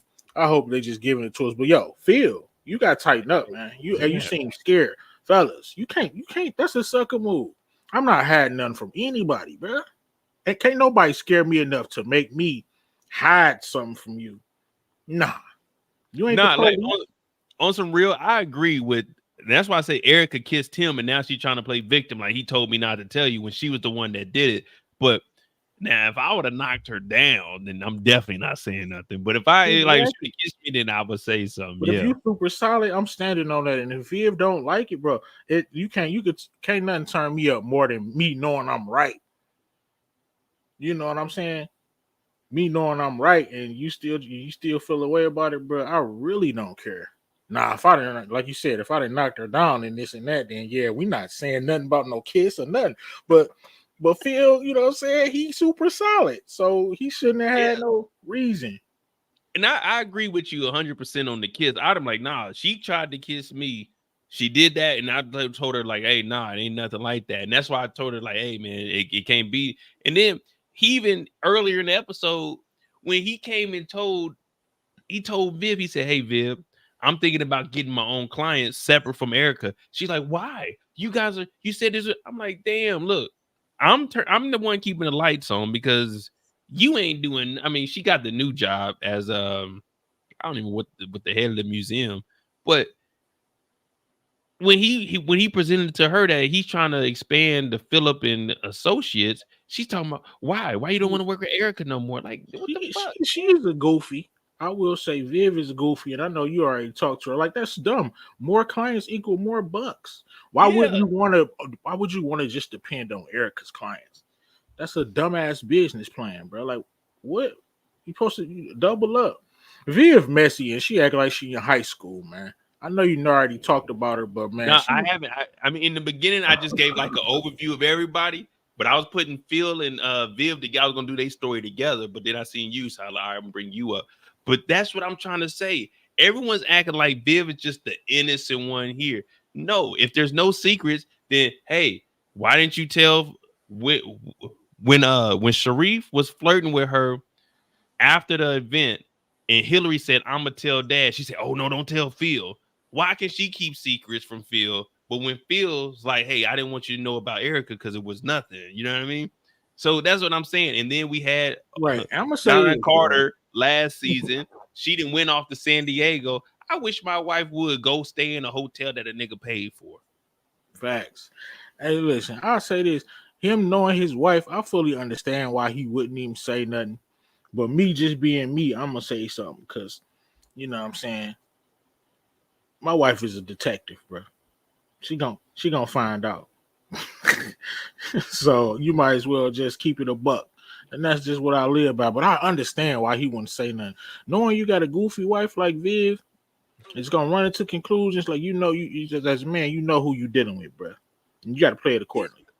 And why did I mean, I already knew working with Erica in general. We was all talking about that last season. I would have never been in business with her. Not with nothing like this, where it's like my actual career. Yeah, but his back wasn't enough against the wall for that. No Diddy. But you know what I'm saying? He shouldn't have worked with her. You feel me? Like I 100% agree with that. Like you got to find another avenue, bro. You got connections. All right, let me just put this out here for everybody. Shout out to Miss Renee. She said that was Renee out there talking about flirting, not physical. She's sending them mixed signals. She's sending them signals. Uncle Phil was the victim when Erica kissed him. We cannot victim shame him for being kissed by Erica. Maybe he didn't feel comfortable. All victims don't come out and tell them when they were attacked by somebody. So we can't say that Uncle Phil was wrong because he didn't feel comfortable with that happening. When she said a nightcap, he said it's nothing. She brought up, well, what about telling Viv? He's like, I don't want nothing to do with that. It is strictly business. Uncle Phil is the victim here. So we can't say that Uncle Phil is wrong because you can't say that a victim needs to come out and say something. Because if you're victim shaming on my channel, you need to leave. Mo, let me break down. Uncle Phil fumbled, bro. That is a sexual harassment lawsuit. If I've never seen one, talk about her clients, he could take her whole business. That is a lawsuit. And now Viv is calling him out, and now he's closing in. Now he has to be defensive. His back is against the wall. You're accusing him of something he didn't do. He didn't tell Erica not to tell Viv. He said, I'm not telling Viv because I don't want to relive that. And now everyone is blaming Uncle Phil for being sexually assaulted in the workplace. Hey, what are we doing here? He should have pressed charges. That's Phil's fault, man. You should have pressed charges. Let the roles would have been reversed. And Aunt Viv, you see how she was talking to Carlton? You lied in my face. Aunt Viv is actually putting the pressure on the victims. Carlton is a recovering addict. Uncle Phil was sexually assaulted in the workplace, and Aunt Viv is putting all the blame on him when we know clearly that Erica told Viv that she kissed Phil. Phil did not kiss her. Shout out to OTF. Phil, he fumbled the bag just being a sucker. Fellas, come on, man. You dude, Phil don't know, he don't know he the man for real, bro. Oh, hey, Uncle Phil is the man. Too humble, bro. He way too humble. I'm like, look, Viv, you ain't gonna believe what happened to me at work today. Guess what? You ain't gonna believe this. Erica, she gonna kiss me. What? Hell yeah, she gonna kiss me. But look, you ain't gonna take your ass down there and say nothing to her. She bringing in them clients. She bringing in that money. Don't you like this house? Hey, You can't go home and say like you won't believe what happened to me. Hey, I swear that's how you supposed to play it, bro. That's nonchalantly. I guarantee you, she would have been more assured. Like, man, he really down for me. He came here and immediately told me. You got to know how to. Come on, man. You got to know how to play it, bro. You ain't gonna believe what happened to me today, babe. Come here. How was your day? You not gonna believe what happened to me. Erica done tried to kiss me. Relax. You need to chill. God. Oh man. Imagine going home to you. You won't believe what happened to me today, man. This girl tried to fuck me. That's a hell of a conversation starter. And then once that she withholding the goods too, man. Viv, you a goofy, bro. You got the nerve to be withholding the good. Hey, they talking about scheduling it. Like, scheduling. Your schedule is open. I'm trying to get some cutting right now. You better multitask. Oh my god. You could take a break. But he understood. He wasn't tripping too hard. But yeah, Viv is fumbling. Phil acted like a sucker. Hey, Renee, right. She would have been reassured, Modot. She'd have been like, damn, my husband is, you know what I'm saying? I definitely don't got nothing to worry about. And then I would have told her, look, you don't say nothing to her. Don't you like this house? Don't you like working on your art? Hey, I ain't gonna lie. I did not expect Brillo. That's a story that I was saying. Everybody look at me funny, but when Brillo says it, everybody like, well, you know what? That's logical. If I would have said it, they would have been like, oh, come on, that's fucked up. But hey, I agree 100%. Like, hey, you know what happened today, man? You know that crazy, like, no, you gotta keep it a buck, man. I'm telling you, and that crazy bitch Erica kissed me today. Like, I was asking, should I file a lawsuit? I don't know. Like, what we gonna do? Yeah, he's a lawyer. He could have went ahead and filed it. I would have filed that motion the next day, bro. The cops would have been coming up to the office, like, hey, arresting her. Arresting her. It would have been headlines. I'd have been doing interviews first. You know what I'm saying? It happens to us too. I was just at my desk, just chilling, you know, just reading some morning emails. And Erica came over. She was wearing a very short dress. And I looked over and I couldn't. Next thing I know, she was just on top of me. And I pushed her away, and I don't feel comfortable anymore. And we just signed these contracts, and I need it all. She's using her power and connections over me because it's just right, because she's bringing in most of the business. So it's he could have put her in the blender. You a fool for that one. But that I mean, realistically, he is the victim here. And my whole thing is just listen to this real quick. Listen to how the whole story then got changed. Viv didn't change the whole story up. Listen to this. I didn't say anything because it was nothing, Viv. So you chose to lie and then asked her to do the same? No. She assaulted him. He's the victim here, and she's blaming him for being kissed by Erica. Like, that's ridiculous. Hey, look, and he ain't lying about it. First of all that getting mad when I'm in the right, nah, we ain't doing that. You need to pipe that energy down, right? Oh yeah, man. That's why I really don't like that about Phil. They got this nigga tiptoeing around. When he came home and said he's expanding his business, it's called Philip and Associates. I need my own clients. I can't be dependent on Erica. Like, Erica has her clients. Now it's on me to do what I gotta do. I love the character Uncle Phil, man, but he needs to, like you said, he needs to boss up a little bit, man. Just a tad bit. Yeah, that's the only thing, because he'll go in there, he'll talk shit to goddamn Carlton and Will. But when it comes to Viv, that nigga just be like, damn, man. You didn't mess up. Erica attacked you. Bro, you ain't do nothing wrong. And you just, hey, I'd have hit her with the man. I forgot about that shit for real. Oh my god. The classic line. Man, that slipped my mind. I forgot about man, that kiss, man, that wasn't nothing. It was like 1 second. It wasn't nothing. You know what I'm saying? Like, yeah, I ain't even grabbed no ass or nothing. It was just a kiss. You know what I'm saying? I pushed out like, hang on. Man, did you know? Man, I don't know what she ate for lunch. Her breath was. Yeah, see, you gotta like downplay. Like, man, I don't know, she was drunk or something. I like, man, girl, I gotta went home like, babe, how do you tell somebody they breath stink? You ain't gonna believe what happened to me today at work.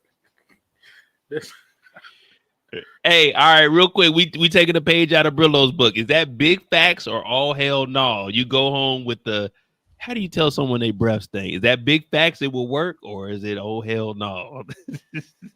And my Erica breath stink. And then what's her next question? Well, you know what I'm saying? How you know her breath stink? You ain't gonna believe what she did. I'm in there checking emails. She come in there and tried to kiss me. Kiss me is crazy.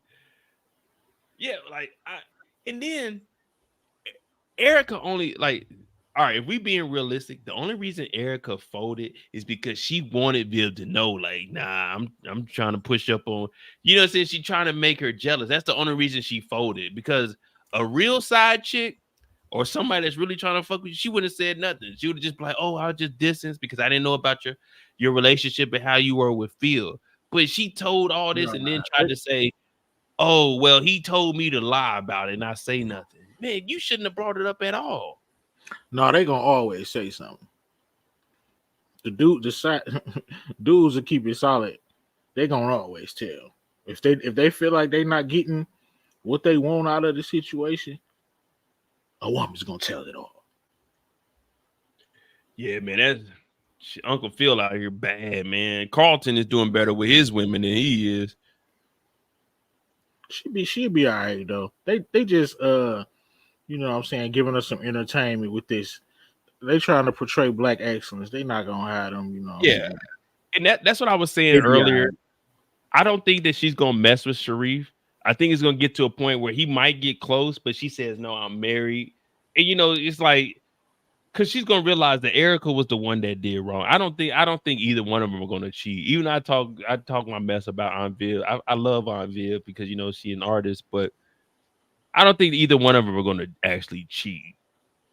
But you know, when you come home and she just randomly standing out here, you're like, oh man, I gotta deal with this shit. Look, you know what was going through his head when he had turned around and closed the door. I know he was like, man, I'm not trying to talk about this right now. And here we go. Hey, facts. That's exactly how it is. Here we go with this, man. You talked to Erica? You lied to me. I didn't lie to you because I never told you anything. If I don't tell you anything, it can't be a lie. Yeah, that's true. It's only a lie if I say nothing happened. But I'm telling you, Erica kissed me. You talk to Erica, then you know that Erica kissed me. I didn't do anything. I'm just at work. I can't help that I'm a bossed up nigga with a goddamn law firm and women love me. You know how many hoes try to kiss me in a day? Oh my God. Yeah, if you know my daily itinerary, then you know that Erica was like number 7 that day. Shit. Damn, man, they got Uncle Phil out here looking bad. Because if you notice, Hillary, she even admitted to Ivy. Remember, she was like, me and Jazz kissed. Then she like, well, I kissed Jazz. Like, at least Hillary's like, okay, I admit that I was the one that did it.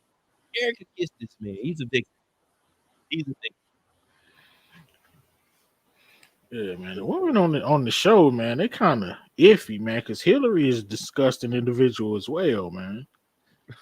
Ashley, even little Ashley. Ashley, why are you so mad? You act like Carlton slapped fire out of you. He just grabbed your little arm. That's it. Come on. We haven't seen much of Ashley's character. I have called her older. Right now, we pretty much into some free time. I mean, that was why is she so angry though? Hey, what did them niggas do to make her that mad? That's what I'm saying, bro. He just grabbed her arm and yelled at her a little bit. She that soft? She never spitting rhymes. Hey, she was spitting though. She was spitting though. We went over them blows, man. That joke about to expose the Banks, man. You sitting here telling that girl that stuff. Hey, she about to be secretly recording you. She had that Sada baby flow. New bars was trash too. That's how the baby flow, man. So what do you think overall about the series so far? Well, for these 3 episodes. I enjoy it, man. It's a change of pace. I don't got to worry about nobody getting rolled and smoked. It's, you know what I'm saying? I like how they portray the black men on the show, and the women. They had their issues, but they give us a little drama. But I like what they doing. Will's still a sucker. I'm actually rooting for Carlton now, even though his mama putting the pressure on him. I've been telling y'all since season 2. Well, no, season 1. I told y'all about Callie Carl. People were like, Mo. I'm like, nah, Callie Carl actually stepping it up, man. Dude, and Will, like, come on, bro. Like, you see your pops and you just run. First of all, I'm not running from no man. What? Why are you running? Get your stuff and just tell him, like, I don't want to talk to him right now. Hey, that's what I said. I was like, Lou's back in town. I'm like, why? Like, Will wants to talk to him, but like, what's the like? I was like, hey, his dad could hoop, and that made him sad because his dad could. Like, what? That don't got nothing to do with you, bro. That's what I was saying. I was like, man, this is your dad, man. If you didn't want to see him, why'd you come to the barbershop? And now you mad because your DNA is you hoop because he hoop. I'm like, man, he's trying to do whatever he can. He don't look. He at least had a plan. He wanted to come back to LA so he get closer to you, but he wanted to get his shit together before he came around. But last time y'all talked, you didn't want to be involved with him. So you can't be mad at him now because you didn't want to be involved with him. At the end of the day, Will, man, you in a perfect position. Like, what do you I don't understand what you're so mad about. Like, I don't get it. Like, bro. I don't know, man. Chop it up with the pops. Do what you do, man. Nah, I think OT talking about somebody need to smoke Frederick. I like Fred. I agree. Frederick need to be them LA cats, man. Come on. I know it's a TV show, bro. You're not about to come here from London running game on some Cali dudes and from the hood, bro. You gonna get rolled. Hey, bro. What would he say? They were some knob knockers or some shit like that. Yeah, he threatening to tell about the race. Like, what? So you a sucker. No, the only reason he threatened to tell her about the race is because remember Carlton said you need to tell Jeffrey what you're doing or we'll tell him. That's the only reason he said if you tell Jeffrey, then I'll tell about y'all in the racing. It wasn't like he just said that. I missed that part. I ain't know Carlton threatened him. Yeah, yeah. Cool. Let me see if I can find it. Yeah, hold on. Let me see. I think I got it.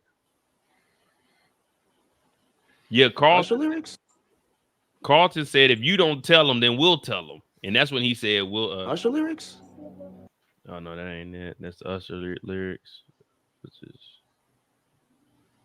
Let me see. Sneaky ass calls at Uncle Phil's party. It's 4208.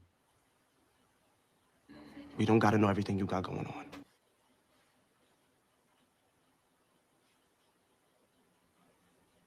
Just be better if you said something rather than us. See, he said it'd be better if you tell something. You tell him something than us.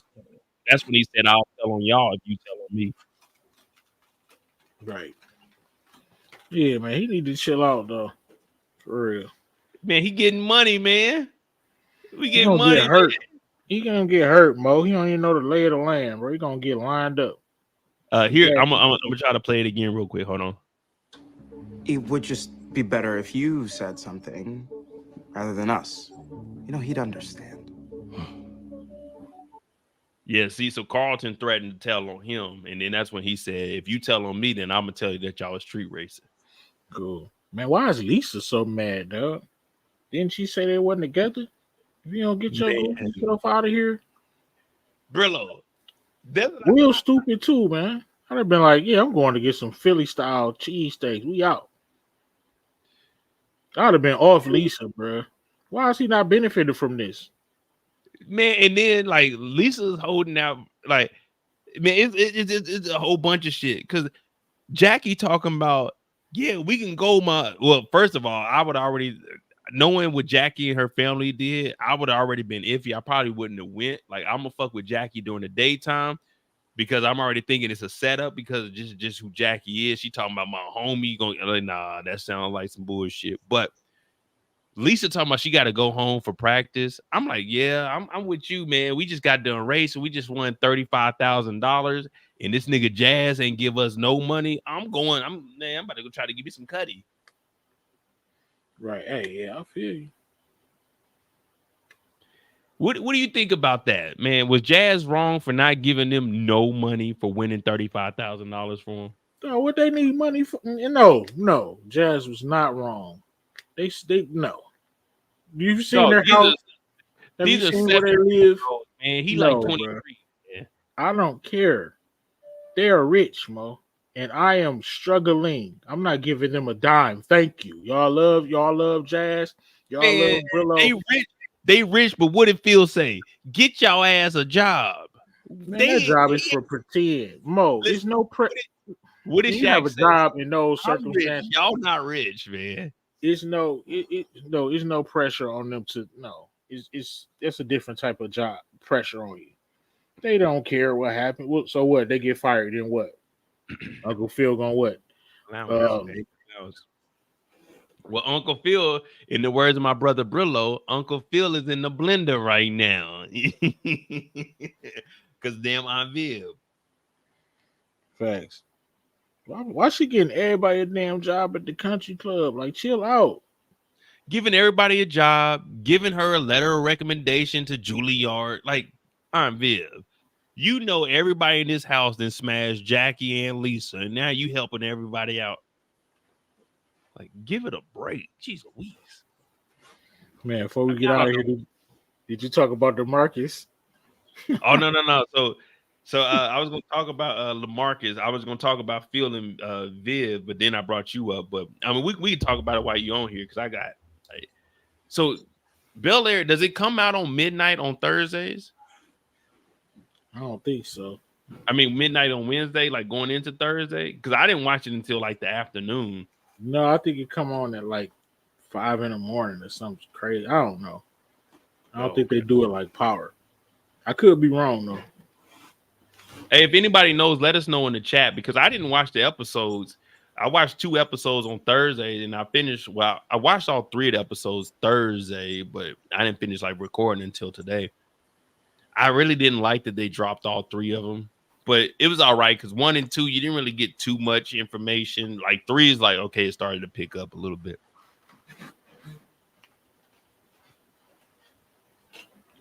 Lamarcus. Yeah. All right, we're going to talk about Lamarcus real quick. Now I'm going to get out of it because we got 3 hours for Bel-Air. I'm glad next week we'll be back on regular where I can just talk about 1 episode because I didn't know how I was going to do it. So I've been just jumping around, like talking about the key points for most of the characters. But let me see. We got Lamarcus.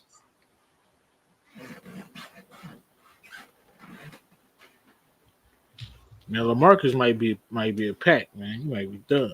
Hey, that's what I've been telling everybody. I've been saying RIP to him. I watched the OG Fresh Prince of Bel-Air, man. Trevor, the news anchor dude. Remember he got in a plane crash or something. They're supposed to get married. Him and Hillary. Yeah, Lamarcus a pack, bro. It's gonna be RIP.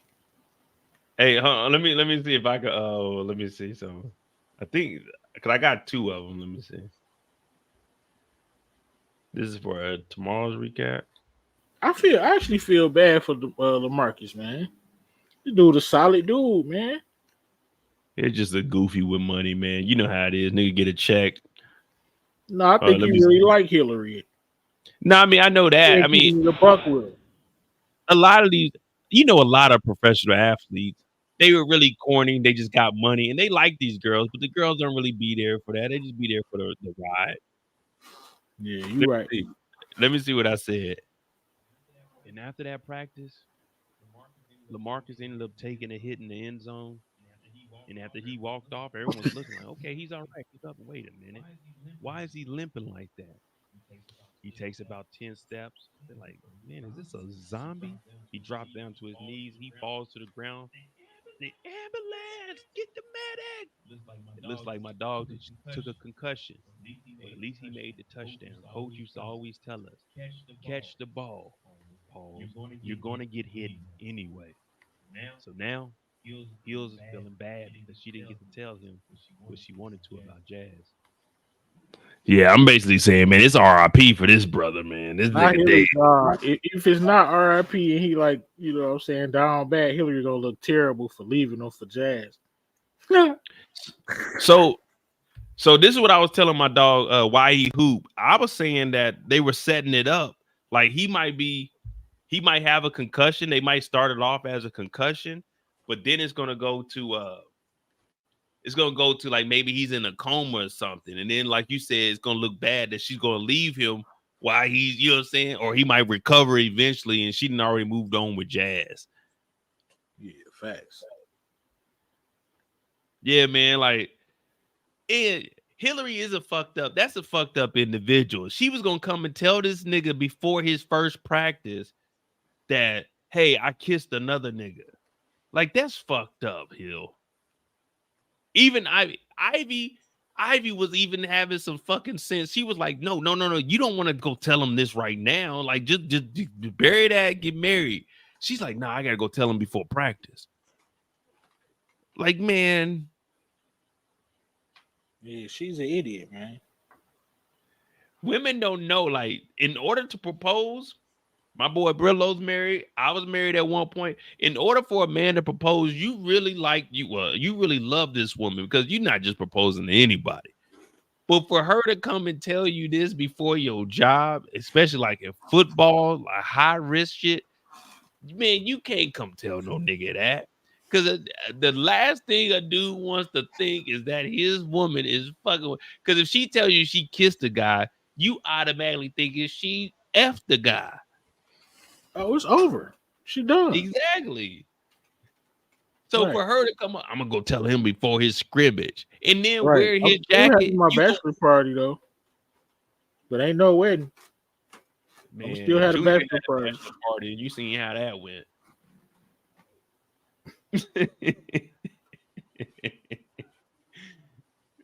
Man, Hillary is messed up. To come up here with his jacket on, with his number, and tell this nigga plays for the Los Angeles Clams, because this ain't the fucking Rams.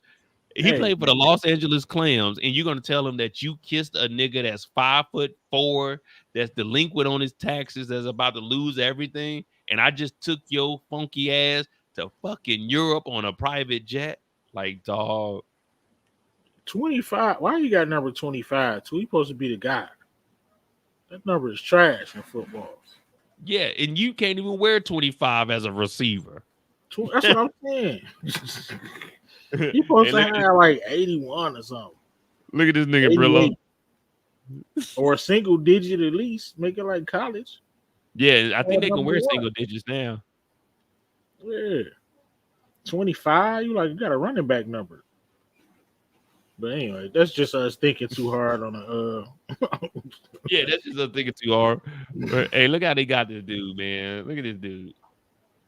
That's a bad look. Hey, he acted. Hey, man.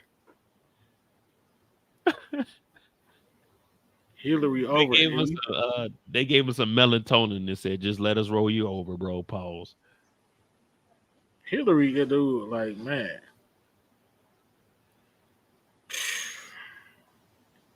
I mean, she is an attractive woman, man. I'll give her that. Oh yeah, Hillary is nice. She get away with damn near a lot. She get away with a lot. Hey man, he talking about I got Hillary over Effie. I hope you talking about looks. If you talking about grimy, Effie is the like top dog. Man, Hillary Jazz told her she was a track star. Man, she immediately like let's make the announcement. Like she despicable. Hey, he called her a coward too. I ain't never called a woman a coward. That's some personal shit right there. Bro, they made me feel bad. I got to get some Juneteenth fireworks, bro. I gotta find them. Where can I buy them at? Juneteenth. They had fireworks for Juneteenth, red, black, and green joints. That was fire. Hey, Will didn't even call it Juneteenth. He said black people's 4th of July. He said Black 4th of July is lit. I like that they got wheeled like that. You know what I mean? It's not too like you'll hear him say like John when he was driving the car, like, man, the suspension on this John is crazy. But I like that they still got wheel. I won't say ignorant, but still kind of like using like slang and shit. You know what I Yeah, mean? the only thing I don't like about Will is I feel like he just complain too much, man. You don't got nothing to complain about, my G. And see, Like, why you so ain't go hoop? Man, what? I would have went like what? I would have went to the tournament. I'm trying to go league. What you he doing? quit basketball in the middle of summer talking about you want to. I'm like, man, what? Man, go out to Vegas, go and hoop, and then come back and do this shit. Quentin's gonna fuck with y'all anyway because he know who your dad, well, not Right. who your uncle is. And he know you hoop. Yeah, he keeps saying you a hooper. So Vince Mensa playing Quentin. I ain't gonna lie. When he was in The Shy, excuse me, his acting was a little shaky. I think like he got better since he's been on. You know what I'm saying? Since he got That multiple. was the direction with The Shy. He was doing what they told him to do. Yeah, it may be that, but like his acting on there was a little shaky. But on here, I was like, he's cool. I fuck with his character on here. Right. Shaky direction can have an actor looking crazy, bro. Shaky direction. Because they gonna be like, cut. Yeah, that's a wrap. And he be like, hold on, I was just warming up. Yeah, and I like that they're letting him actually, you know what I'm saying? It seems like it's more of him, like laid back. He just actually talking to him. I'm like, okay, I fuck with his character on here. Because when he was over on the other show, I was locked up. Yeah, you see what I'm saying? That's like, to me, it seems like he's really trying to get his acting back, and he doesn't want to be stereo casted, like, you know what I'm saying, typecasted as, you know what I'm saying, the thug. He's like, man, let me. His character is fired too, because he's like supposed to be a billionaire, black billionaire. Yeah, he retired MMA fighter, and then he like the images, right? I like what they portraying on the show, man. Something different. Like, I'm not gonna be able to have, you know what I'm saying, have a water bill due type. You know what I'm saying? I don't got to worry about nobody getting smoked. And that's what I was saying when I was breaking down the trailer. I was saying, to be honest, when it comes to a solid cast, I don't think there's any weak links when it comes to Bel-Air. It's not anybody that I'm looking at like, man, their acting is like everyone is doing their role. Even with Lamarcus, like Lamarcus, he was a football player. He was trying to figure it out. You know what I mean? And then you look trash on that field. I ain't gonna lie to you. On the field, yeah, man. Hold on. I was taking screenshots too, man. Because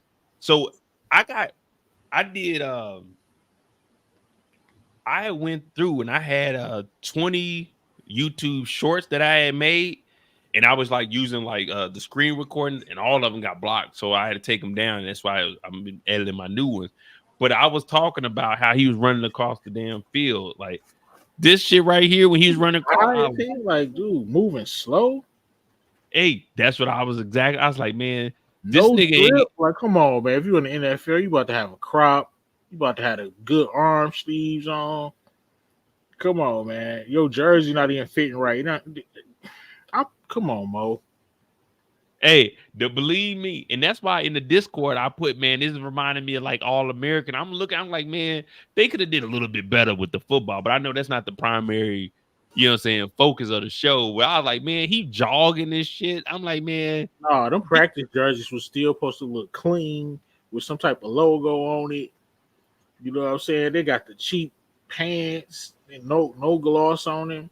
Man, this offensive line looked terrible. Why did you think get like an arena league team? You know what I'm saying? And just pay them, you know what I'm saying? Get to just pose as football players. I mean, everyone that's listening to this, because I know it after tonight. They don't even got no tape. They don't even have tape. That's the old line. Where's the tape on the ankles? This is just me and Brillo. We're just analyzing right now. We in some free time, but this is just us looking at it. We just pointing out like little stuff like that. Bro, they're supposed to have an arena league team come get spatted, taped up, war paint on. You know, man, you've been playing NCAA 25. You need to chill. Right. Heavy. Hey, yeah, I won the Heisman in the championship for Arizona State on my first character. That game is incredible. I know it's definitely incredible. Yeah, man. I mean, overall though, to be honest, I like the show. Like for me, Yeah, it's fire. just like what we're doing now, when I put it in the chat, people, saying I'm not saying people were like going at me, but I always look at it from both sides. I definitely enjoy Bel Air. Like you said, it's a change of pace, man. And that's what we need. Because every show that I watch, I don't want it to always be just murder, murder, gang, gang. Like when I say I want to see Frederick, I want to see how his story is going to play out with Jeffrey, because we know that Jeffrey, him and Phil, they had their issues, but I want to see how deep in the gang Jeffrey was, because I think that's who Frederick is calling back to the UK about.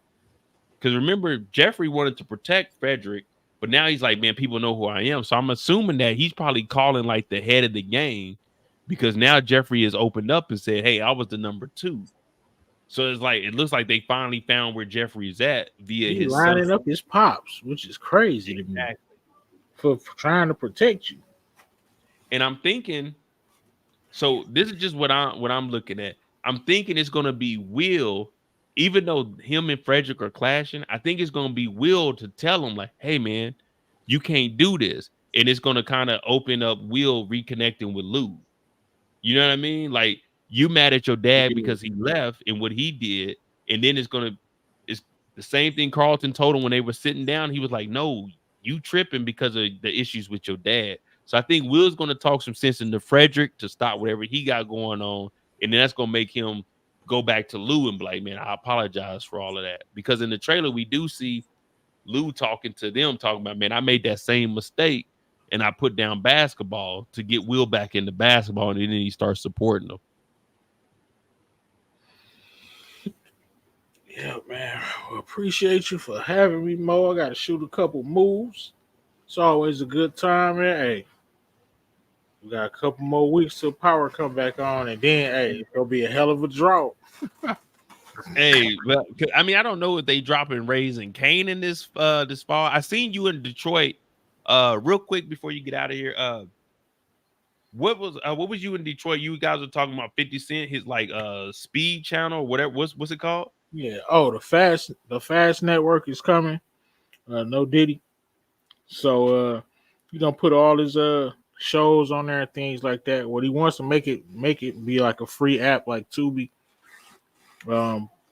You'll probably have ads. If you can't watch some commercials, then you could probably pay for it. But you should be launching it pretty soon. So Yeah, I just wanted people to, I support 50 and everything he got going on. So if he does that, we're gonna try to watch those. If it is like Tubi, hopefully I can watch those. And it was through Lionsgate. Lionsgate definitely ain't about to let me watch nothing for free. I meant free. Like he want to keep it free, which is smart. It's a good business plan, man. Yeah, and just get the money off the ad revenue. But I'm saying like how Tubi is free, but like the Tubi original, I can't watch that because Fox will block it. That's how I got that copyright strike. So I mean, I'll try it on my other channel and then I'll see from there. But man, thank you for joining. If you got anything this weekend, let me know, because I'll be here this weekend and next weekend, and then I'm gone for a week because I'm gonna be in Brazil. That's what's up. Well, yeah, I'm gonna hit you all. I might go live at 8 to talk a little bit more about Bel Air, but I might have to push that back depending on how long it take me to run a couple errands. But so 8 about 2. All right, yeah, just hit me up. I'll try to join because it'll be about 2:30 if I do get on. All right, for sure. Peace. All right now. All right, y'all. We got 3.5 hours in. My dog Brillo got on here. We got about a little up under an hour with Brillo. We talked about the main characters. We have our disagreements, but that's why I like these live shows, because we disagree. And tomorrow we're gonna get on another live. Sunday we go on another live. Well, if we do something. Monday we go on another live. We might do a Monday mistakes for this and just figure it out, because we got to figure it out. But I appreciate all of y'all. We got episode 4 this week coming up. So episode 4, and then I won't be here for episode 5, but I'm gonna try to do a live in Brazil. So I got the room and everything booked. So everything's taken care of. My trip to Brazil is only $361 round trip. You know what I mean? So that's cool. I did my little finessing, a little 300 piece to go to Brazil, 6 days. That sounds nice. Hit the beach up. I might do a live on Sunday to see what you guys want me to go and record when I'm down there. I've already seen Christ the Redeemer. But overall, let me get back on topic. Bel-Air, pretty good. I like the first 3 episodes. I want to see how it plays out. We got everybody's story and how it's building up. And I mean, shit, overall, it's good. But we never doubted Bel-Air. I like how they did this. There's some behind the scenes stuff, you know. I've already mentioned like my connection to the show, not necessarily me, but you know, my cousin and his business partner, how they're directly connected to this. My other cousin, that's the barber on the set. Me personally, I don't have any issues with anybody on this. Shout out to the directors, the producers, and everything. I don't have any issues with nobody. What they got with, you know what I'm saying, the people I know, that's what they got to handle behind the scenes. I enjoy the show thoroughly, and I'm going to continue watching. I'm going to continue breaking it down. Of course, what I do is unorthodox. It's not business. It's not professional. It's just me getting on here talking about shows. But hit that like button, hit that subscribe button. I appreciate you guys. We're on the road to 50,000 subscribers. I'm trying to get that, hopefully, because I think we need a little. Matter of fact, I'm going to check right now. Let me see. So right now we have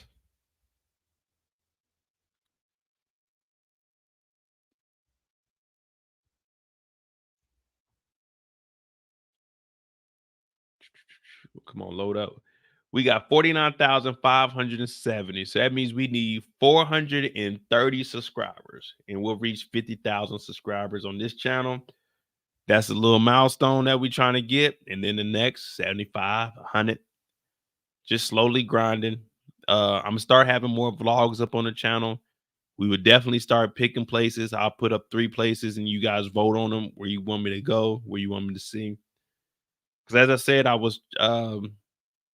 never really planned on being on YouTube past 2025, especially like talking about TV shows, because I really started this just to talk about power.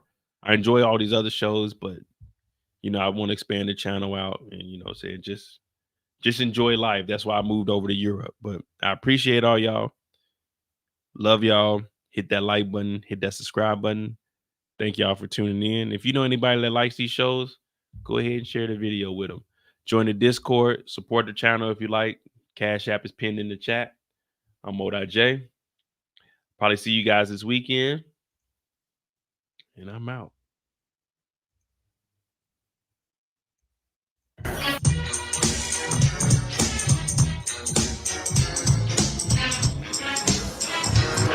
Where Brooklyn at? Where Brooklyn at? Where Brooklyn at? Where Brooklyn at? Where Brooklyn at? Where Brooklyn at? Where Brooklyn at? Where Brooklyn at? Yeah, yeah. The beat said it, knock it. The beat said it. The beat. I don't put that on. That's my word.